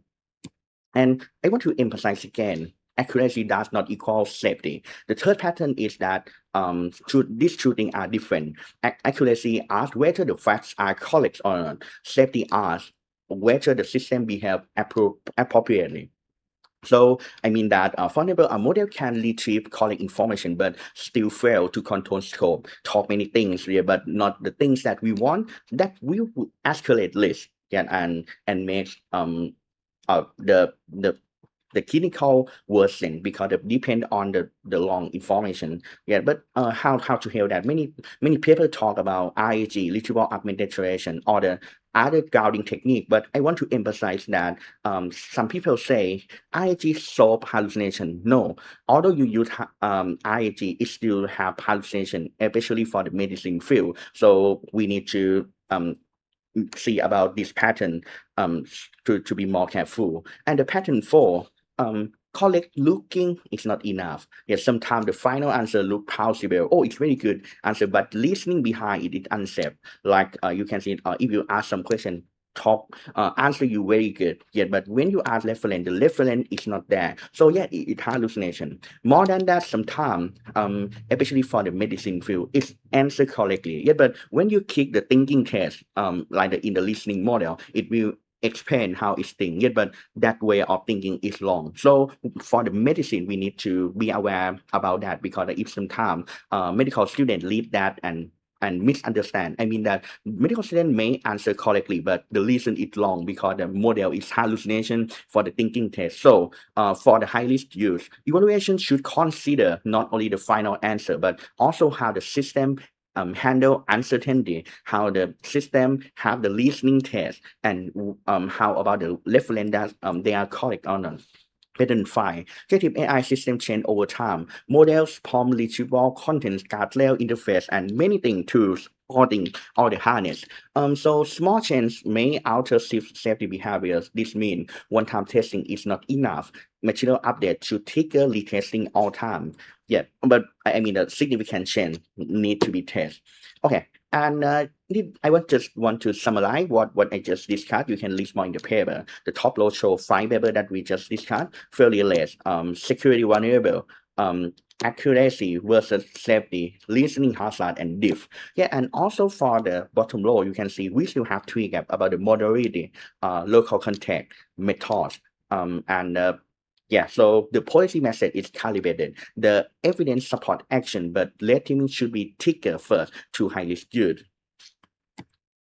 Okay, you may have question about testing architecture. Yeah, in our scoping review, we also see first, we need to define the system first. It's chatbot, or chatbot with IAG system or the agentic AI. So testing need to specialize each system. And the second, we need to select the threat model, like it for the benign user or the adversarial user or the external injection. And third, for the failure mode, epistemic, behavioral, or the listening. And fourth, define the government response, like that, yeah, we should do pre-deployment testing, monitoring, and also editing. If these dimensions are unclear, the red team result is hard to interpret, so we need to start from this one first. Yeah, but about the major evidence gaps. So as I say first, for this study in 2025, so mostly focus on the text chatbot. The second, many evaluation use English prompt and Western clinical norms, and as you know, for the unfairness AI. So Thai language, Korean, Malaysian may have different results. And the third method vary widely across study. Yeah, and it's normal for the medicine field, but this way is better. This gap show why local language, local workflow, and moderately specific testing are important for real deployment. Okay, so all evidence that we discussed for the scoping review for the policymaker, I think I want to discuss for the six policy priority first. I think for the medicine, especially generative AI for medicine, we should do the lead tier adversarial testing before the deployment. Second, retesting after material updates. Third, post-marketing monitoring and incident reporting, serious than before. Yeah, and fourth, minimum reporting standards. Fifth, local testing capacity, including Thai language, low resource language, and workforce specific tests, not just in general. And the sixth, we need to have independent auditing. The principle is proportionality, stronger testing where patient safety risk is higher. We cannot test anything because we need expert to help that. Okay, so I just want to emphasize again, benchmark ask whether a system can be correct, yet but red teaming ask whether it can stay safe under pressure. So we need to also have not only benchmark, but we need to do red teaming more for the medical field. For highly generative medical AI, statistic accuracy should be only just starting point, yet but after that need to do red teaming like adversarial evaluation. That, and I think it should come first where AI can affect patient safety, like diagnosis, triage, clinical support, patient interaction, and tool using workflow. The goal is not for bulk innovation, but the goal is credible and safe deployment so that our patient will have better safety. Thank you, everyone.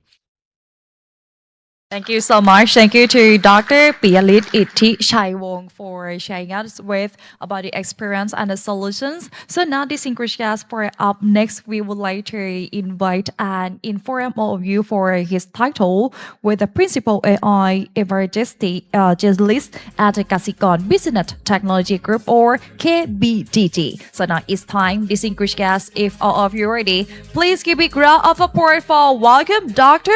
Gomez Janta Vimon on the stage. Welcome.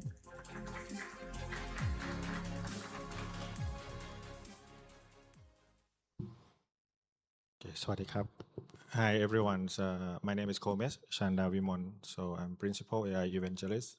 So my white papers is actually not the much academics, but from the practical side of view. So most of my paper is from my experience that we do AI governance at the bank, at the enterprise level, and I hope this is helping everyone to prepare your AI governance. So the topics that I'm gonna talk is from chatbot to AI agents. So how can we prepare for specifically for the ASEAN's enterprise for the governance of the autonomous AI? So firstly, let me focus on what is a chatbot and what is the agents in terms of what our enterprise looking. So let me set up this. Okay. Okay. So the first thing is the chatbot. So everyone know the chatbot, right? So and everyone know the agents as well. So what is the basic of the chatbots and basic of the AI agents? How it different? In the enterprise, we separate the agents, we separate the chatbot levels into 3 levels. The first one is a chatbot. The chatbot is just know a lot of knowledge and answer the questions. They cannot do any actions. So for example, when the branch location gonna open, or how many documents that you need to open the credit card. So it's just chatbots that have a knowledge and can answer. So this is a level 1 that we have, and we have it for many years. The second one is we call the agentic workflow, which is we already have a process step by step, and we apply the chatbot or we apply the agent into the workflow. For example, we want to do the market research, we want to do the deep analysis, and we want to present all for the PowerPoint presentation and also the script. So it includes multiple agents between the process. So we call this one the workflow level or the level 2. To move beyond the level 2, we call autonomous, that we let the agents run every morning, and then the people review the documents. Or we let the AI to be our agents to do something a part of us, and also let them do, and we review the output. All of these 3 levels already implemented in the enterprise. So this is the definition that we do in the enterprise. So the next question is, what has been changed? How can we do the governance or the 3 levels? So the first level is a chatbot. It may look difficult, but we just focus on the answer. If the answer is hallucinate, its answer is incorrect, or its answer is biased. So this is the one that we do some governance on top of focus on the answer and for the knowledge. But for the second one and the third one, the question go to what the agent can do, can act. Can they create the different documents? Can they make the different connect to the different database, or they to read the different source, right? All of these require different governance. We also need to do the AI governance, the agent governance on top of that too. So the opportunities come to the risk. So the risk of picking the wrong documents also have the risk, right? Or even they produce the PowerPoint with 10 slides. The risk of the people to review all the slides, if they review it slow, if they review it incorrectly, is also the risk of the enterprise as well. All of this is a risk that we need to renew our AI governance, the AI agent governance in the enterprise. But one thing that I want to mention that we cannot just solve the third level of the agents. We need to solve from the level 1, which is a chatbot. The knowledge need to be correct. The process need to be redesigned. And also the autonomous need to be allowed based on the permissions. All of this need to be come together from the level 1, 2, and 3. Moreover, for the Asian enterprise, we also have the hidden risk. All of the models, all of the brain that everyone use in Asia or in Southeast Asia, it comes from the model that trained from English language. But we haven't speak in English as our first language. So there is a translation in the model, and also there is a risk for the translation for our local language and the local culture. So we need to set up some evaluation before we use any model as well. This is an additional risk that come with the foreigner models, and the enterprise in ASEAN need to evaluate before. So in the different country and different culture also have a different language. We also have different lists. So we need to prepare for that as an extra step before we use any agents or any chatbots. So there's gonna be the gap between the models and also the gap between the governance and also the risk for the Asian enterprise. So the next step, the next thing that I share in the document, in the paper is how can we resolve it? The first thing, we need AI literacy at the leadership level. So we can go through all the enterprise in the same way with the right AI literacy. After that, we let everyone experiments, build the chatbot, build the agent, but we need to do the governance to monitor all the agents. So that is the second thing. And red teaming as a previous session as well. Even though we allow thousands of the people in the enterprise to build the agents, we still need to do the red teaming. we need to build a guardrail around that 1,000 agents to correct them, to monitor if they hallucinate, if they take the wrong actions. We also have to build a guardrail and a platform across that AI agents. As I said, the process need to be redesigned. Some process we use AI and when we use humans, right? But the other process, we can use AI and human parallelly. So we need to redesign the process. We do not need to apply the agent to the inefficient process. And lastly, responsible. We need to map accountabilities between the agents to the humans. So that is the most difficult part because if someone let the agent run, we need to identify who's the boss of that agent as well. All of this is a framework that I include in my paper, and you can follow that. One most important thing that I put into the paper is you do not need to do that alone. You also have the guideline in the paper. You also have many countries in our Asian alliance that they also do the same thing. So we need to do together. We cannot to collaborate together to make it happen. So you will not be alone. In summary, so the AI also have give us the opportunities, but also the risk. What we need to do, the first thing is the foundation. Everyone need to learn AI, the new AI literacy, especially for the leadership level. The second thing is every ASEAN enterprise needs to have a local evaluation to evaluate if the model is the right purpose and the right domain to that enterprise. And lastly, responsible. Not responsible just to pick the model, not responsible to pick the technologies, but to responsible end to end from the platform perspective and for the people who use the platform and also the outcome of the agent as well. So that's all for my white paper, and I hope you can use it for your knowledge and all for your enterprise adoptions. Thank you.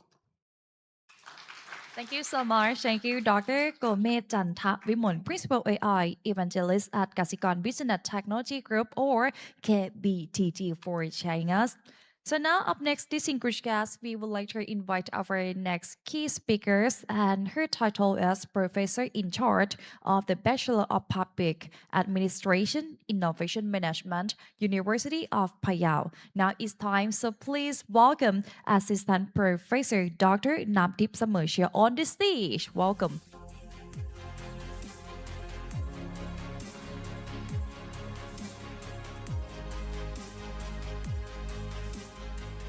สวัสดีค่ะ Good afternoon, distinguished guests, colleagues, and all participants.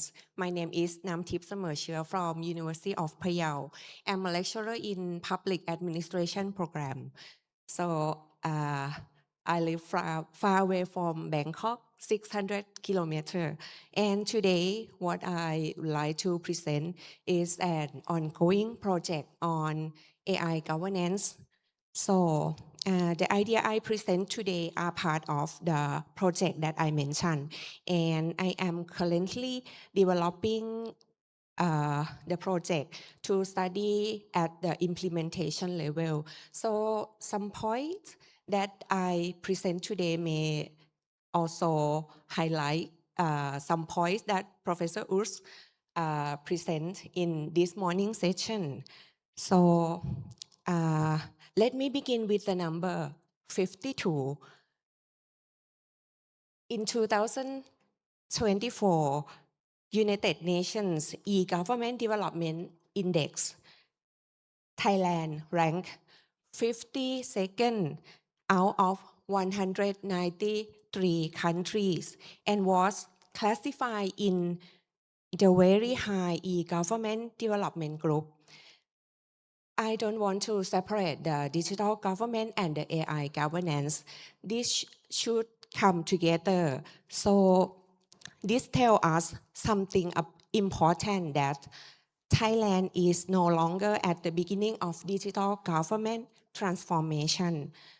Public agencies are increasingly using digital platforms data, cloud system, and AI enable tools to improve services and decision making. But here is the government challenge.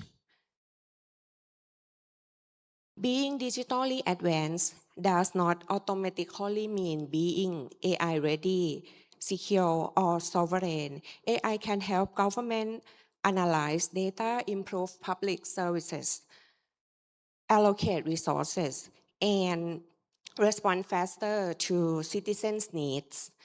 In this sense, AI can strongly support sustainable development, but AI is not only a technology issue, it is a governance issue. That's why we all together today.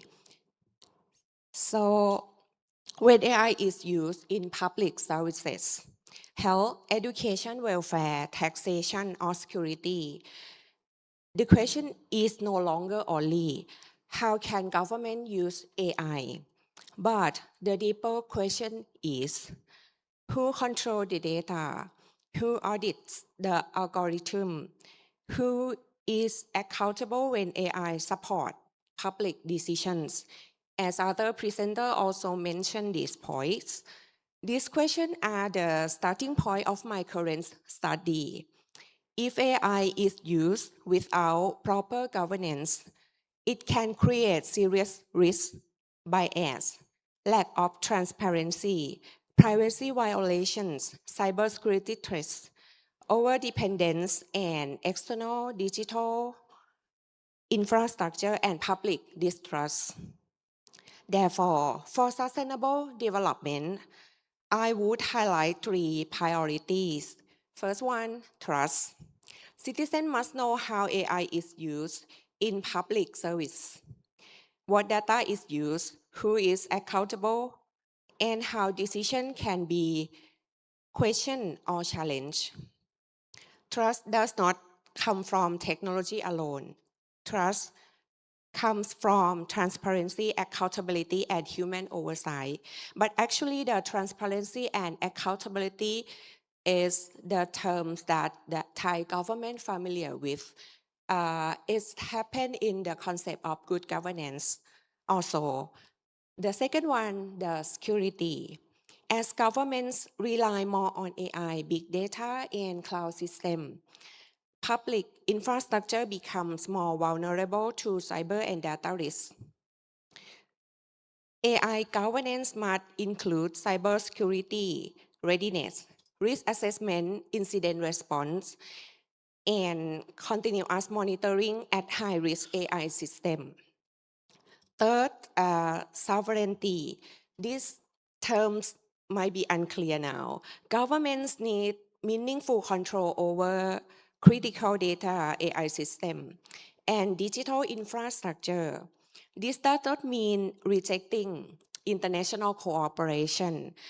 It means avoiding excessive dependence and ensuring that public institutions can govern, audit, and protect the system they use. These issues are highly relevant for Thailand as the country advanced digital government under Thailand 4.0. While AI can improve public sector performance, Thailand still faces uneven digital capacity across agencies and regions. For example, central government and also the local government, maybe central government adopt AI in the high level that more than the local government. While AI can improve public sector performance, Thailand still faces uneven digital capacity across agency and region. I would like to highlight this. So some agencies are ready for AI adoption. This also creates a gap between policy ambition and implementation capacity. This is also the starting point of my study now. At this early stage of my project, I see the gap as one of the most important research, and the policy question is, how can Thailand move from digital government readiness to responsible AI readiness? responsible AI governance readiness. Therefore, I would suggest 4 policy direction. First, Thailand should strengthen cybersecurity readiness across public agency. AI system cannot be trusted if the infrastructure behind them is insecure. Second, Thailand should develop a clear AI governance framework for the public sector, especially a high-risk application in areas such as welfare, health, education, justice, and also public security. Third, Thailand should invest in capacity building for civil servants, policymakers, IT officers, auditors, and also public managers, as we talk about leadership a lot today. So not only the technology one. Fourth, Thailand should strengthen digital sovereignty through secure cloud infrastructure, trust data center, domestic AI capability, and multi-stakeholder collaboration. Responsible AI governance should not be seen as a barrier of innovation. When rules are clear, risks are managed, and accountability is strong, citizens are more likely to trust AI-enabled public services. In conclusion, the ongoing project begins with one central argument that AI can support sustainable development only when it is governed well. The future of AI in government should be built on 3 principles. First, trust. Second one is the security, and the last one is the sovereignty. AI governance is not the future agenda.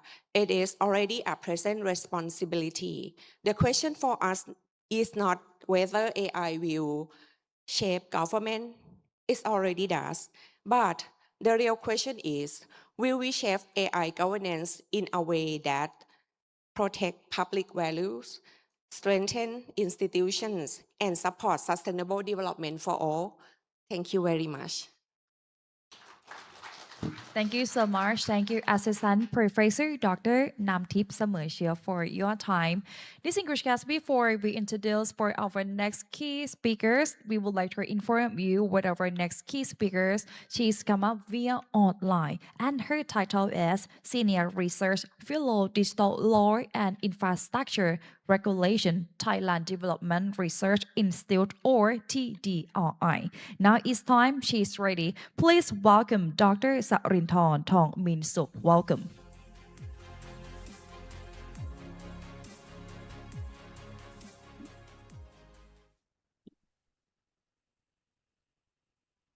Hi, good afternoon, everyone, and thank you very much. Today, I would like to briefly share the key arguments from my article on the consent in the digital age, historical analysis and modern implication in AI. So let me begin by a very simple situation that all of us know very well. Every day, we open an application, visit a website, download a new service, or use digital platform.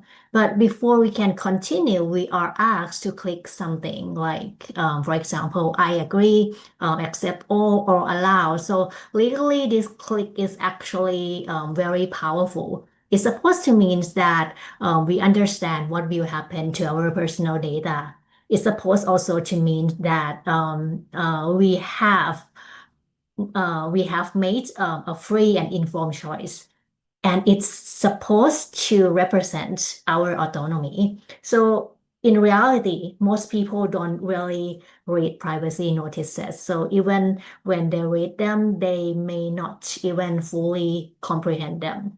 And even when they understand them, they may not really have a meaningful choice. So this is a starting point of my article. The central question isn't whether the consent is important. The consent is still very important. I would like to make it clear here, but the real question is whether consent in its current form can still protect people in AI-driven digital environment.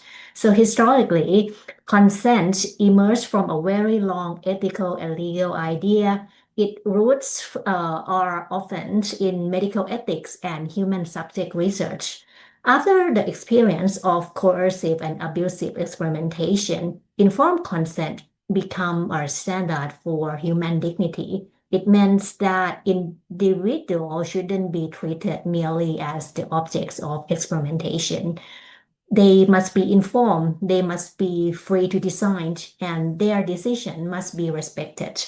Later, these ideas move into privacy and data protection law, as we can see nowadays. But instead of asking what happened to our bodies, the law began asking what happened to our personal information. Consent become a way to protect informational self-determination. The idea is that the individual should have some control over when, how, and to what extent the information about them is used. And this idea becomes the central in modern data protection law under the GDPR, for example. Consent must be freely given, specific and informed and ambiguous.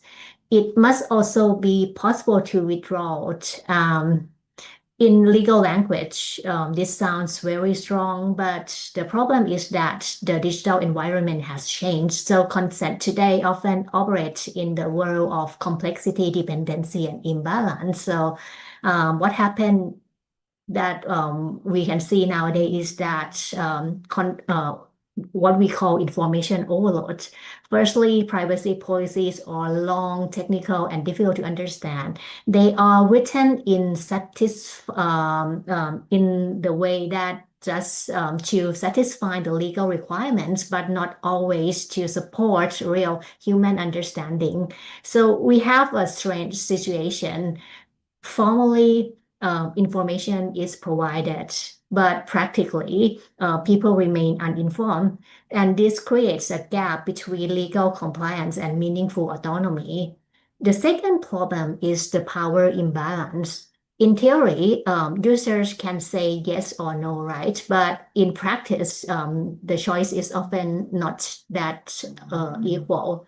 If a dominant platform says, for example, accept these terms or don't use service, many users will accept still because the service has become the part of their daily life, or they need to use this platform for work or communication, or even the big part of economic participation. So consent may look voluntary on paper, but socially and economically it becomes very constrained. The third problem is the structure of the internet consent itself. We see what we call click wrap agreements or cookie banners or privacy pops up often reduce consent to just mechanical action. So we click because we want to continue, not because we have generally assessed the consequence. Consent then becomes just a procedural ritual. It becomes a checkbox, and this is already difficult in ordinary digital services, but AI makes the problem even much deeper. AI systems don't always process data in a fixed and predictable way. Machine learning systems learn from the large data sets. They detect patterns, and then they generate inference. They may reveal relationships that weren't obvious at the time of data collection. They may also update it, retain, or repurpose over time. This creates a structural tension with traditional consent. The traditional consent assumes that the purpose of processing can be specified in advance. AI often evolve after the development. Traditional consent, on the other hand, assumes that the users can be told what will happen to their data. AI may produce outcomes that are difficult to anticipate. Traditional consent assumes that data use can be limited to defined purpose, and AI often gains value from combining such data sets and discovering secondary insights. So the problem isn't simply that the user don't just read the privacy policies. The deeper problem is that AI challenges the legal assumption behind consent itself. For example, data minimization is a core principle of data protection law, and it says that the organization should collect only what is necessary. But AI development often depends on large, diverse, and sometimes historical data sets. More data may improve accuracy, fairness testing, or system reliability. This doesn't mean that AI should be allowed to collect every single thing. But it does mean that the legal concept of necessity becomes more difficult to apply. The same problem appears with the concept of data retention. Data protection law usually says that personal data shouldn't be kept longer than necessary, but the AI system may need historical data for validation, for auditing, for bias detection, or errors correction. If data is deleted too quickly, it may become harder to check whether the system is unfair or unsafe. Again, this doesn't mean that this doesn't mean unlimited retention. It means that we need more intricate governance. And transparency is also another challenge I would like to point out here. Informed consent depends on explanation, but many AI systems are complex, very complex. Their internal logic may be easily understood by original or ordinary users, and sometimes not even fully by their own developers. If we cannot clearly explain how the system reaches the conclusion, then the idea of fully informed consent becomes very limited. But I want to be very clear here. My article doesn't argue that consent is totally useless or that we should abandon consent. That would be too simple. Consent still has an important normative role.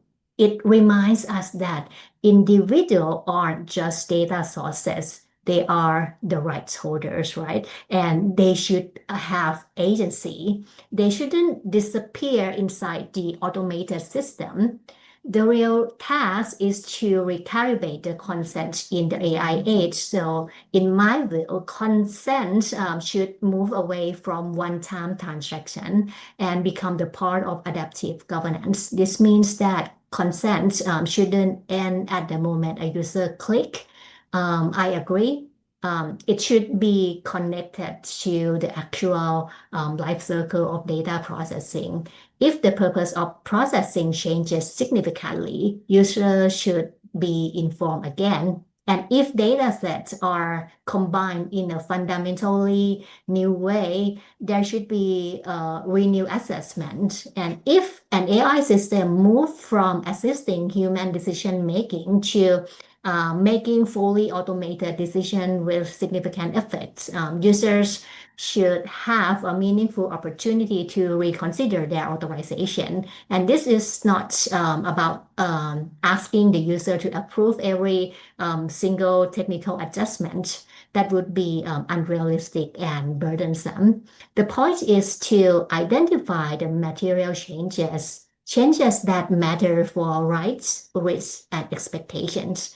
Organizations should also conduct periodic internal reviews, and they should ask, is the consent we obtain still aligned with what the system actually does?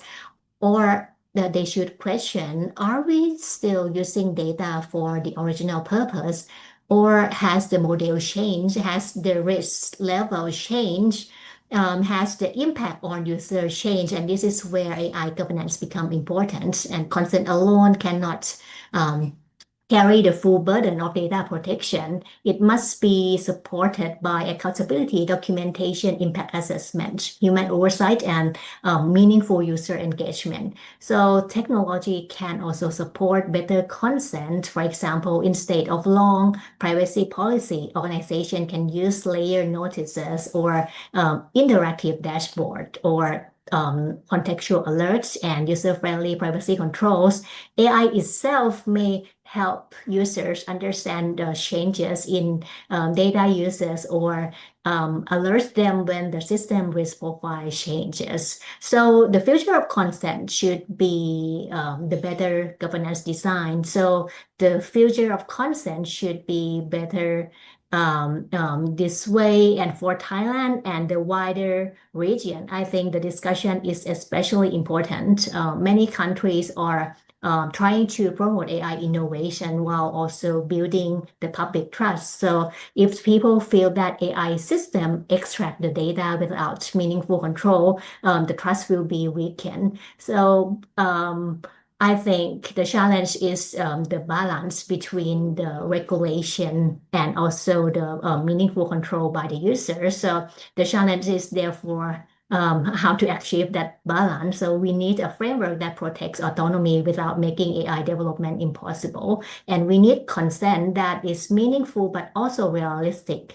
And we also need transparency and governance that follow the evolution of the AI system, not just the moment of data collection. So my concluding argument here is that the consent in digital age should be treated as an ongoing governance relationship between individuals, organization, and technological system.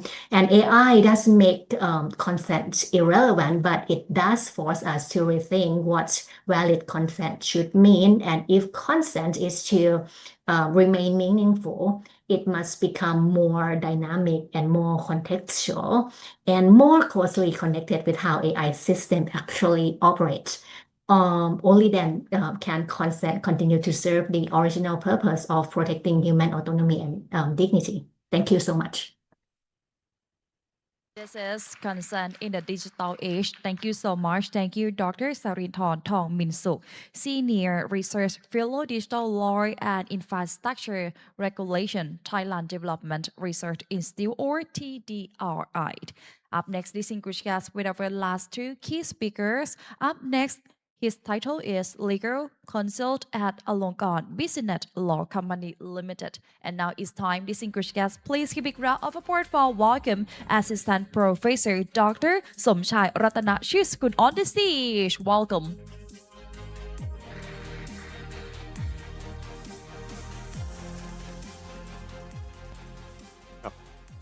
สวัสดีครับทุกท่านครับ Good afternoon everyone. First of all, I want to correct some of my information. Now I'm moving to Academic Institute, Sipatum University School of Law as a senior lecturer. Sorry for not didn't inform ETDA earlier. Today I will share my thoughts about my paper. In my short paper, Governing Text and Data Mining in the Era of the Generative AI. Yes, I discussed how we should govern text and data mining or TDM in the age of generative AI. My main point is that TDM is no longer just a small technical process. Today, it is the basic infrastructure of generative AI. AI models are trained by using a very large amount of data, such as text, images, and online materials. So the legal issue should not be reduced to only one question. Is AI training copyright infringement, or is it fair use? I think that question is too narrow. The real issue is much broader. AI training affects creator, creative market, competition, transparency, and international regulation. In my paper, I explain the recent cases, such as the case involving Meta and Anthropic, show the limit of relying on court. The court cases is very important, but they are slow and uncertain. They're going to provide a complete policy platform for generative AI. So I propose 5 main ideas. First, I think we need reasonable transparency. AI company should disclose the general types of data used for training, but they should not be forced to reveal every technical details, because some details may be trade secret. Second, I think we need a better safe harbor system. The law should look at the real purpose of the activity. If an activity is truly for research, it may deserve protection. But if it is commercial in practice, it should not hide behind the label of research. Third, I think creators should have a real opt-out system. If they don't want their works to be used in AI training, there should be a clear technical way to say no.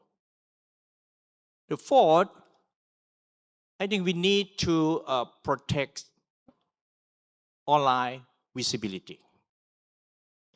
AI can produce a huge amount of content and push human creator out of the searching result and from the online platform. This is not only a copyright problem, it is also a competition problem. The last one, I think, is the country should work together. AI development is global. So the national laws should not move in completely different direction. In conclusion, my paper argued that TDM governance should not depend only on a copyright lawsuit. We need a broader and stable framework that support innovation, but also protect creator and sustainable creative market. That should be all I would like to share today. Thank you.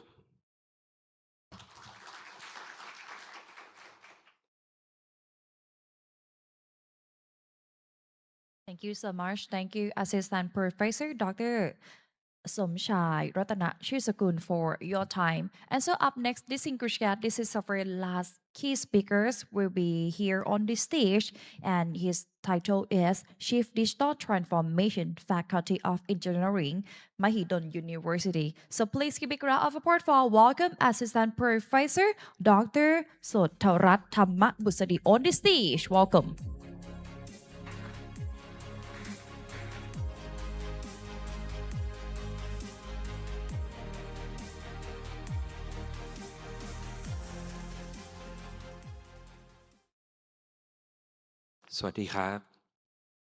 Good afternoon, ladies and gentlemen.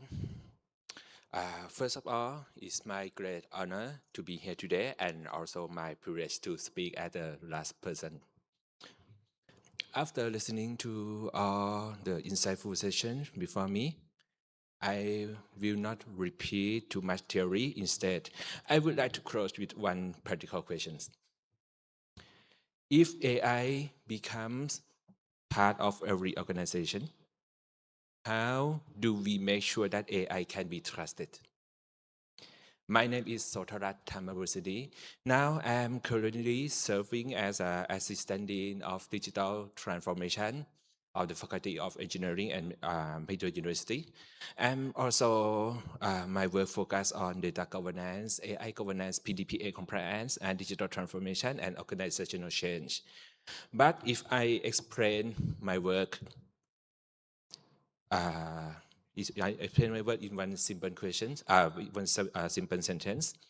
I would say I help organization turn data from something they store into something they can trust. This is my work, my job.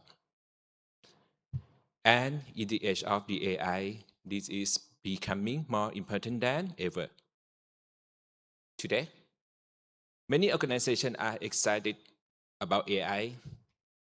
They ask which AI tool should be used, which model should we deploy, can generative AI improve productivity? Can AI help us reduce costs, improve service, or make better decisions? These are good questions, by the way. But I believe the more important question is, can our organization be trusted with AI? Because AI is not magic. AI is management at machine speed. If our data is messy, AI will scale with the mess. If our process is biased, AI will scale with the bias. If our accountability is still unclear, AI will scale with confusion. And if our governance is weak, AI will scale at risk. This is the key message of my article. The sovereign shield reinventing data governance as the bedrock of ethical and secure AI today. The main argument of my article is very simple. AI governance cannot stand alone. It must be built on data governance. Why? Because every AI model is trained by data, everyone knows. Every AI output is shaped by data. Every AI risk begins somewhere in the data life cycle.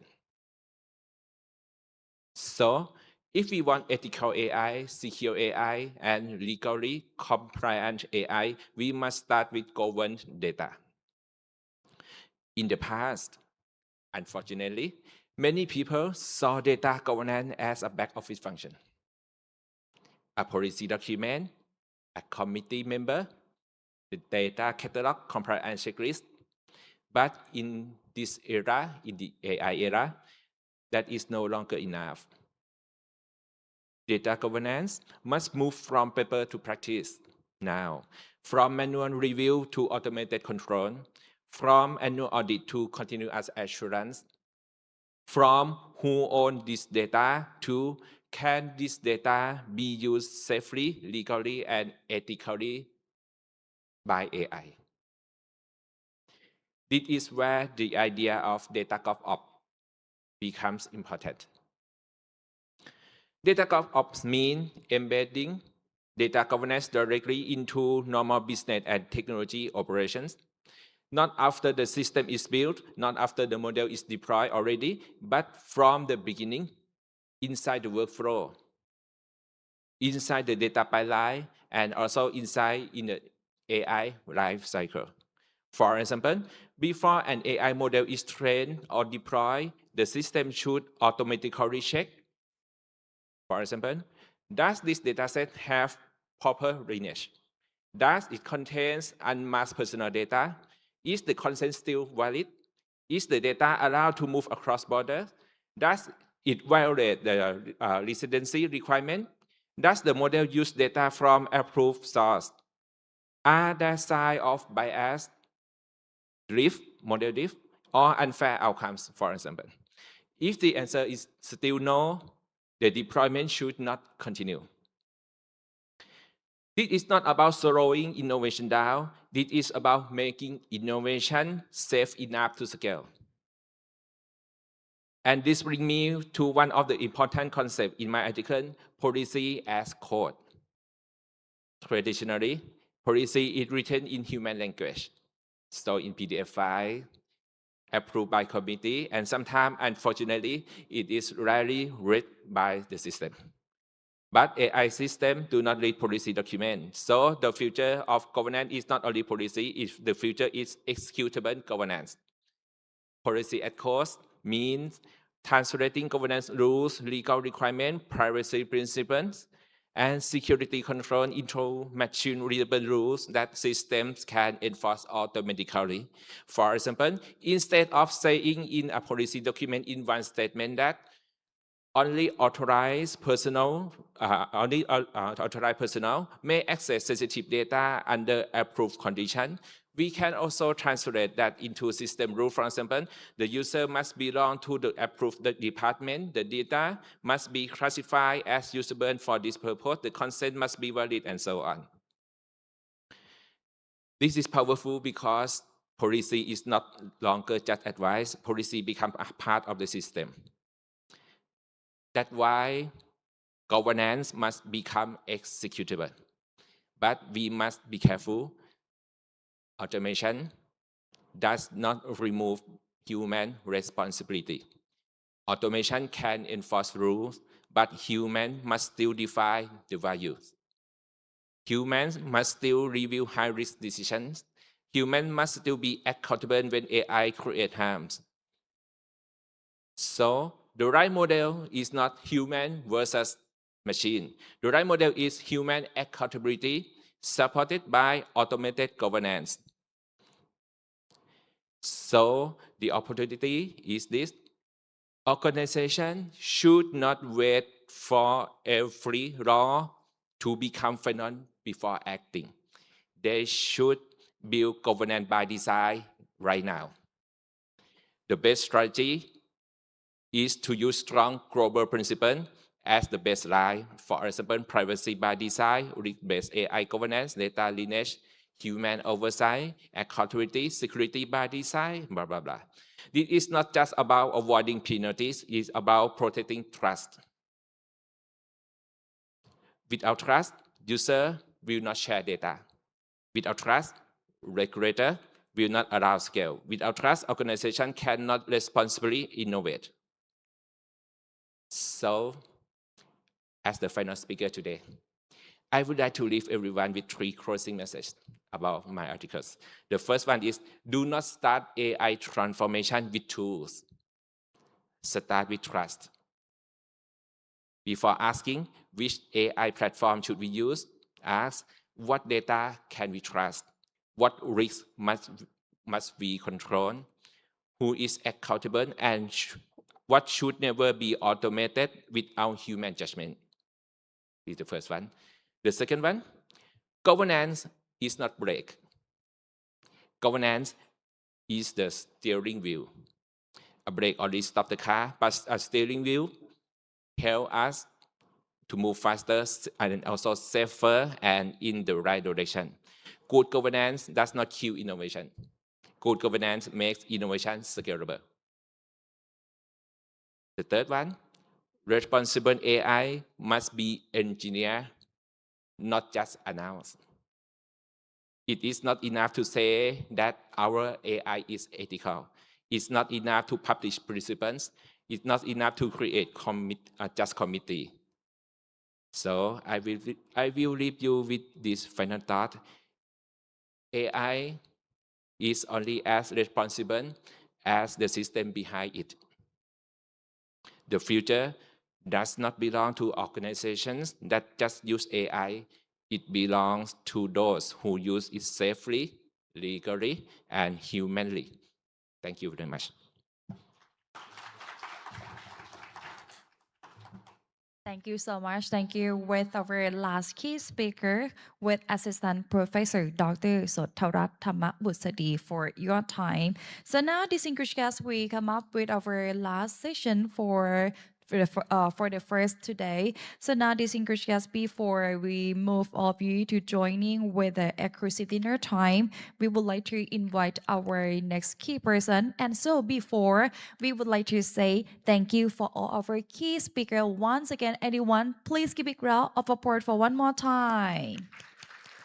Thank you. Wait for all with our key speaker to sharing us with the solutions and experience to serve to all of you. Now this time, distinguished guests, we come up for the last of our closing remark. Today, we would like our key person to be here on this stage to give you with a closing remark to serve to all of you. And so what will happen for tomorrow in a few minutes we will explain to you. So up next, distinguished guests, before we leave with our seminar for the afternoon session, now it's time we would like to invite our next key person.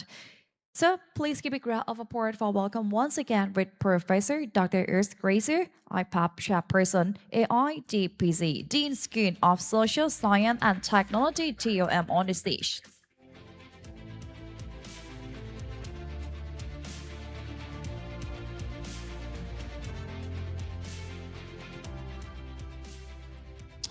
Well, dear colleagues and distinguished guests, it's such a pleasure to conclude this first day, this intense and long day with some final thoughts.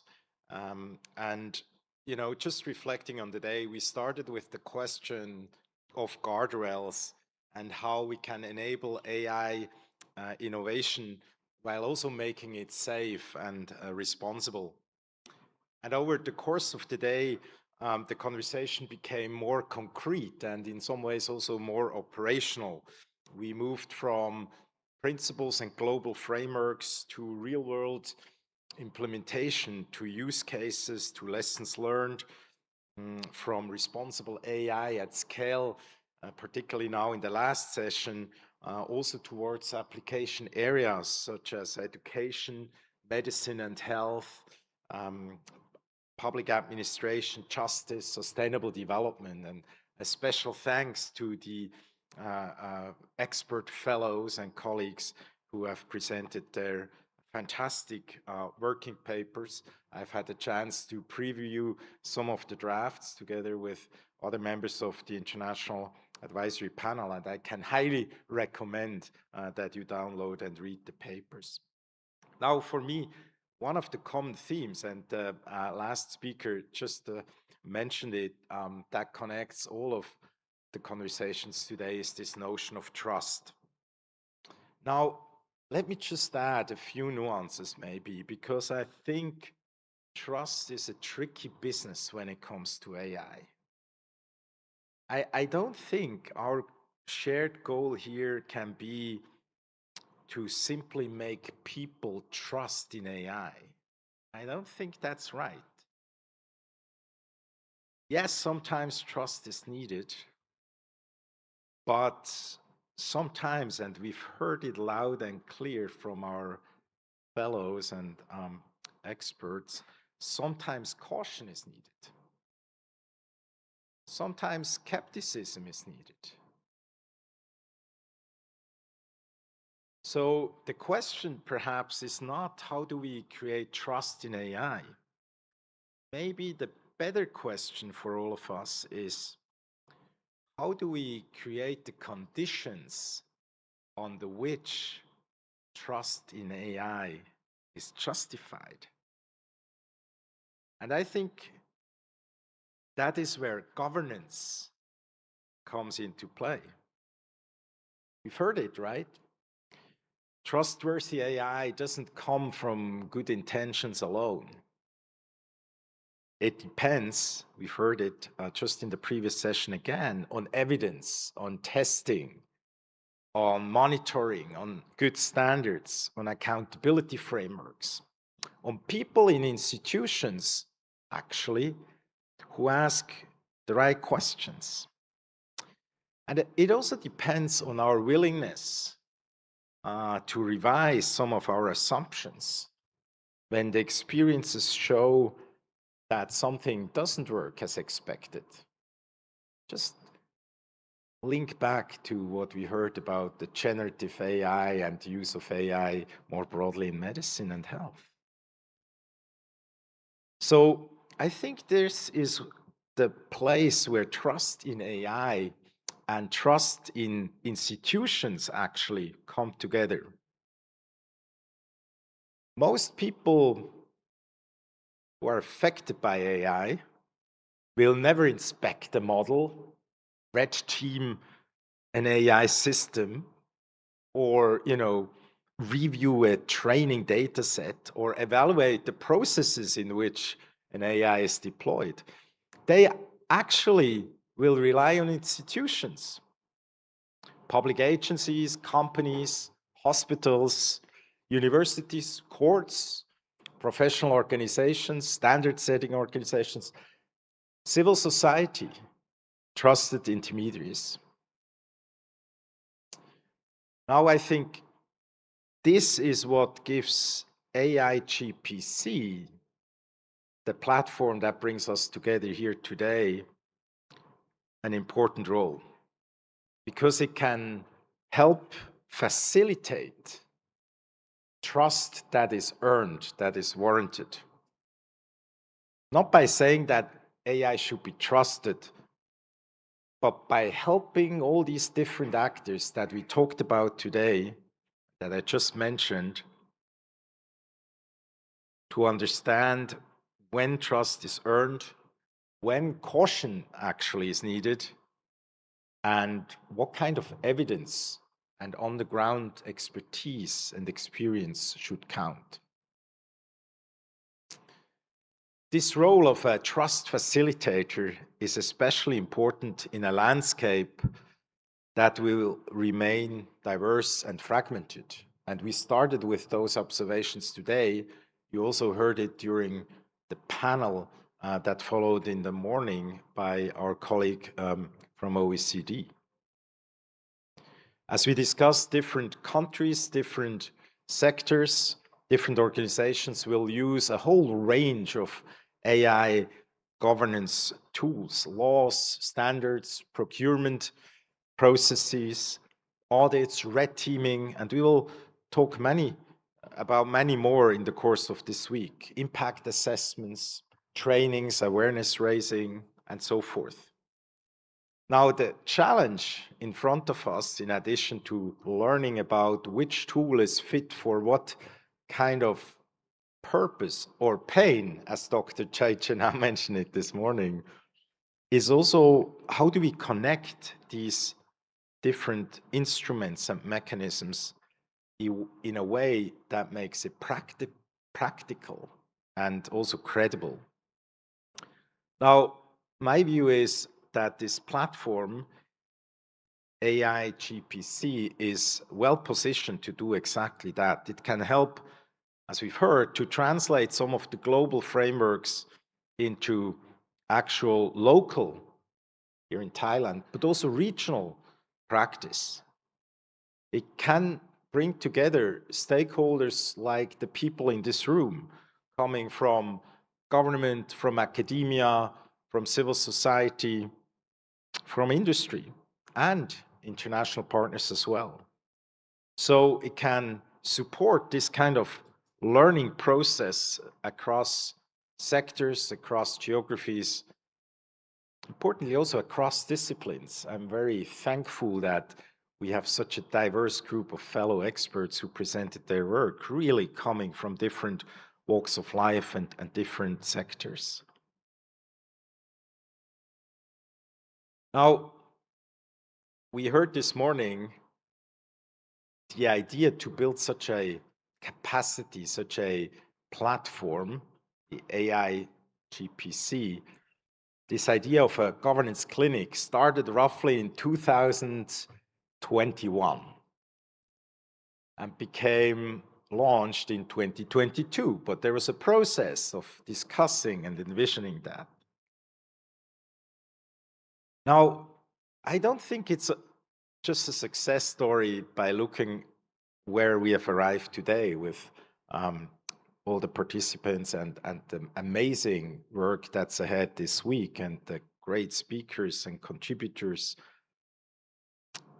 But it also reflects a broader shift. It reflects a shift, as we've heard, from principles to practice, from abstract frameworks to real on-the-ground capacity, but perhaps most importantly, a shift in how we think about governance. So governance of AI, not just a question of controlling AI, governance not only as control, but governance as a learning process. And that, as I expressed earlier in my keynote, seems to be a core asset going forward, to look at governance not just as control, but as learning.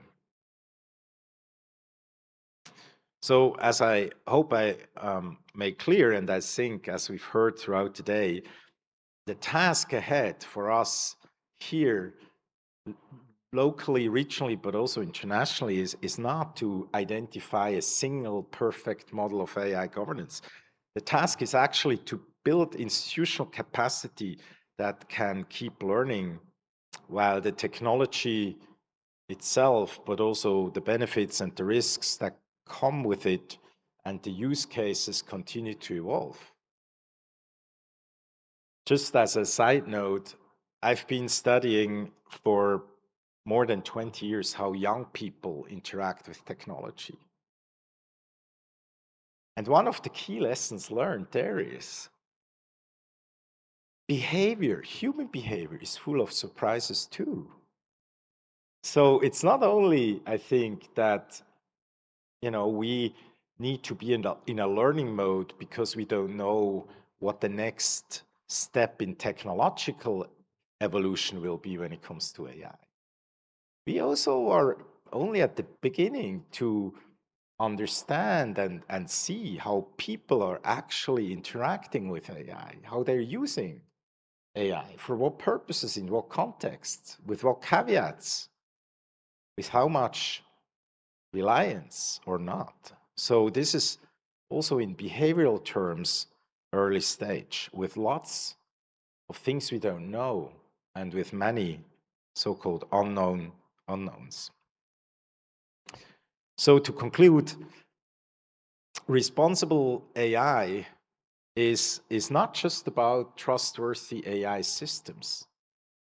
I think in the broader sense, we have a lot of reason to believe it's also about trustworthy institutions, something that's much more organizational, much more human, much more social, rather than just merely technical.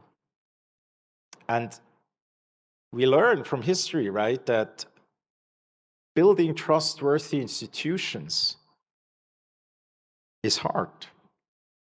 Trust needs to be earned through competence, through openness, through transparency and accountability, and again, through learning.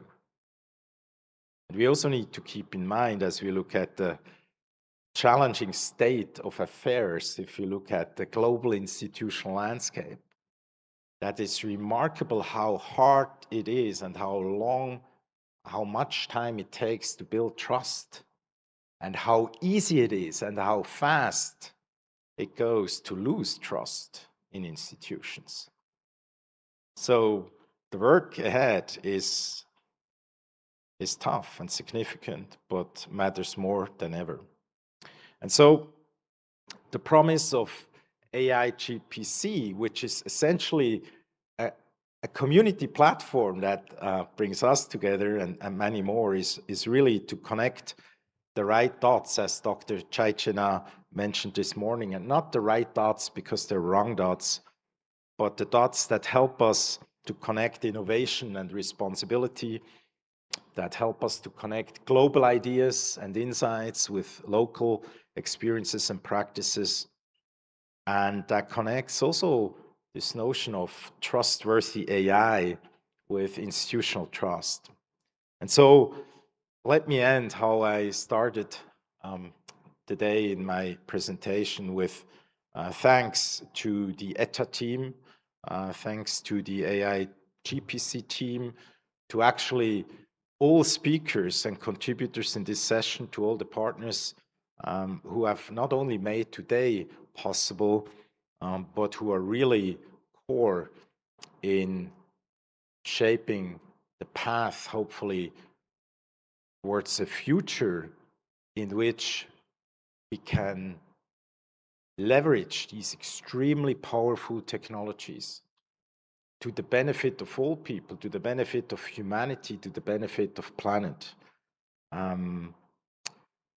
You know, I try very hard to remain optimistic, but I also have to confess, looking at what is happening in the world right now, whether looking at where I'm coming from in Europe, where we see unprecedented temperatures and rise of temperatures and storms and disasters in the making, that make very clear that climate shift is real, something, of course, that you've experiencing here as well in the region for a long time.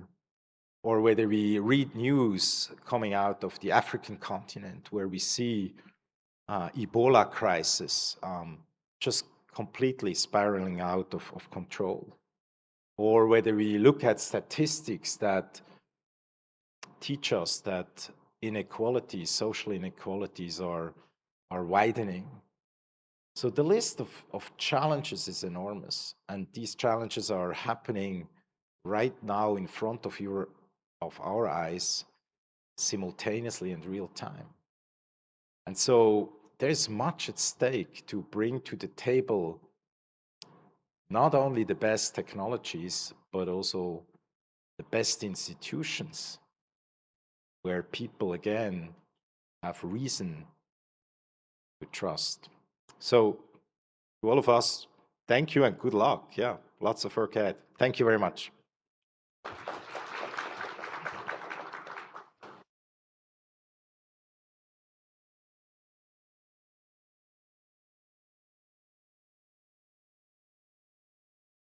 Much. Thank you for your time. All right, right now, distinguished guests, before we leave for our seminar for the first day, before we leave, so now on the screen in a few minutes, we would like to invite all of you. So please scan up the QR code to fill up with the feedback form.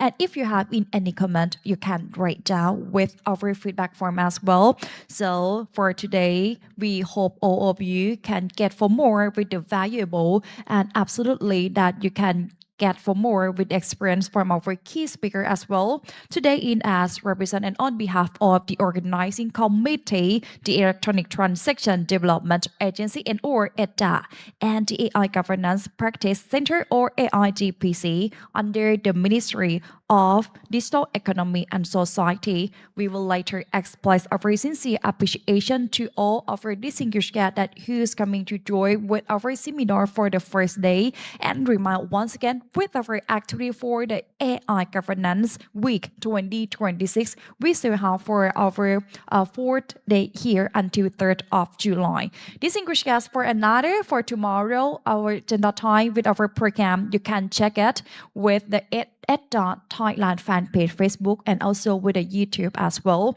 So today is time. We would like to say thank you for you, and absolutely would like to say thank you that for all the viewers via online as well. So today, we hope all of you have a present day and see you again tomorrow with the AI Governance Week 2026. Today, thank you. สวัสดีค่ะ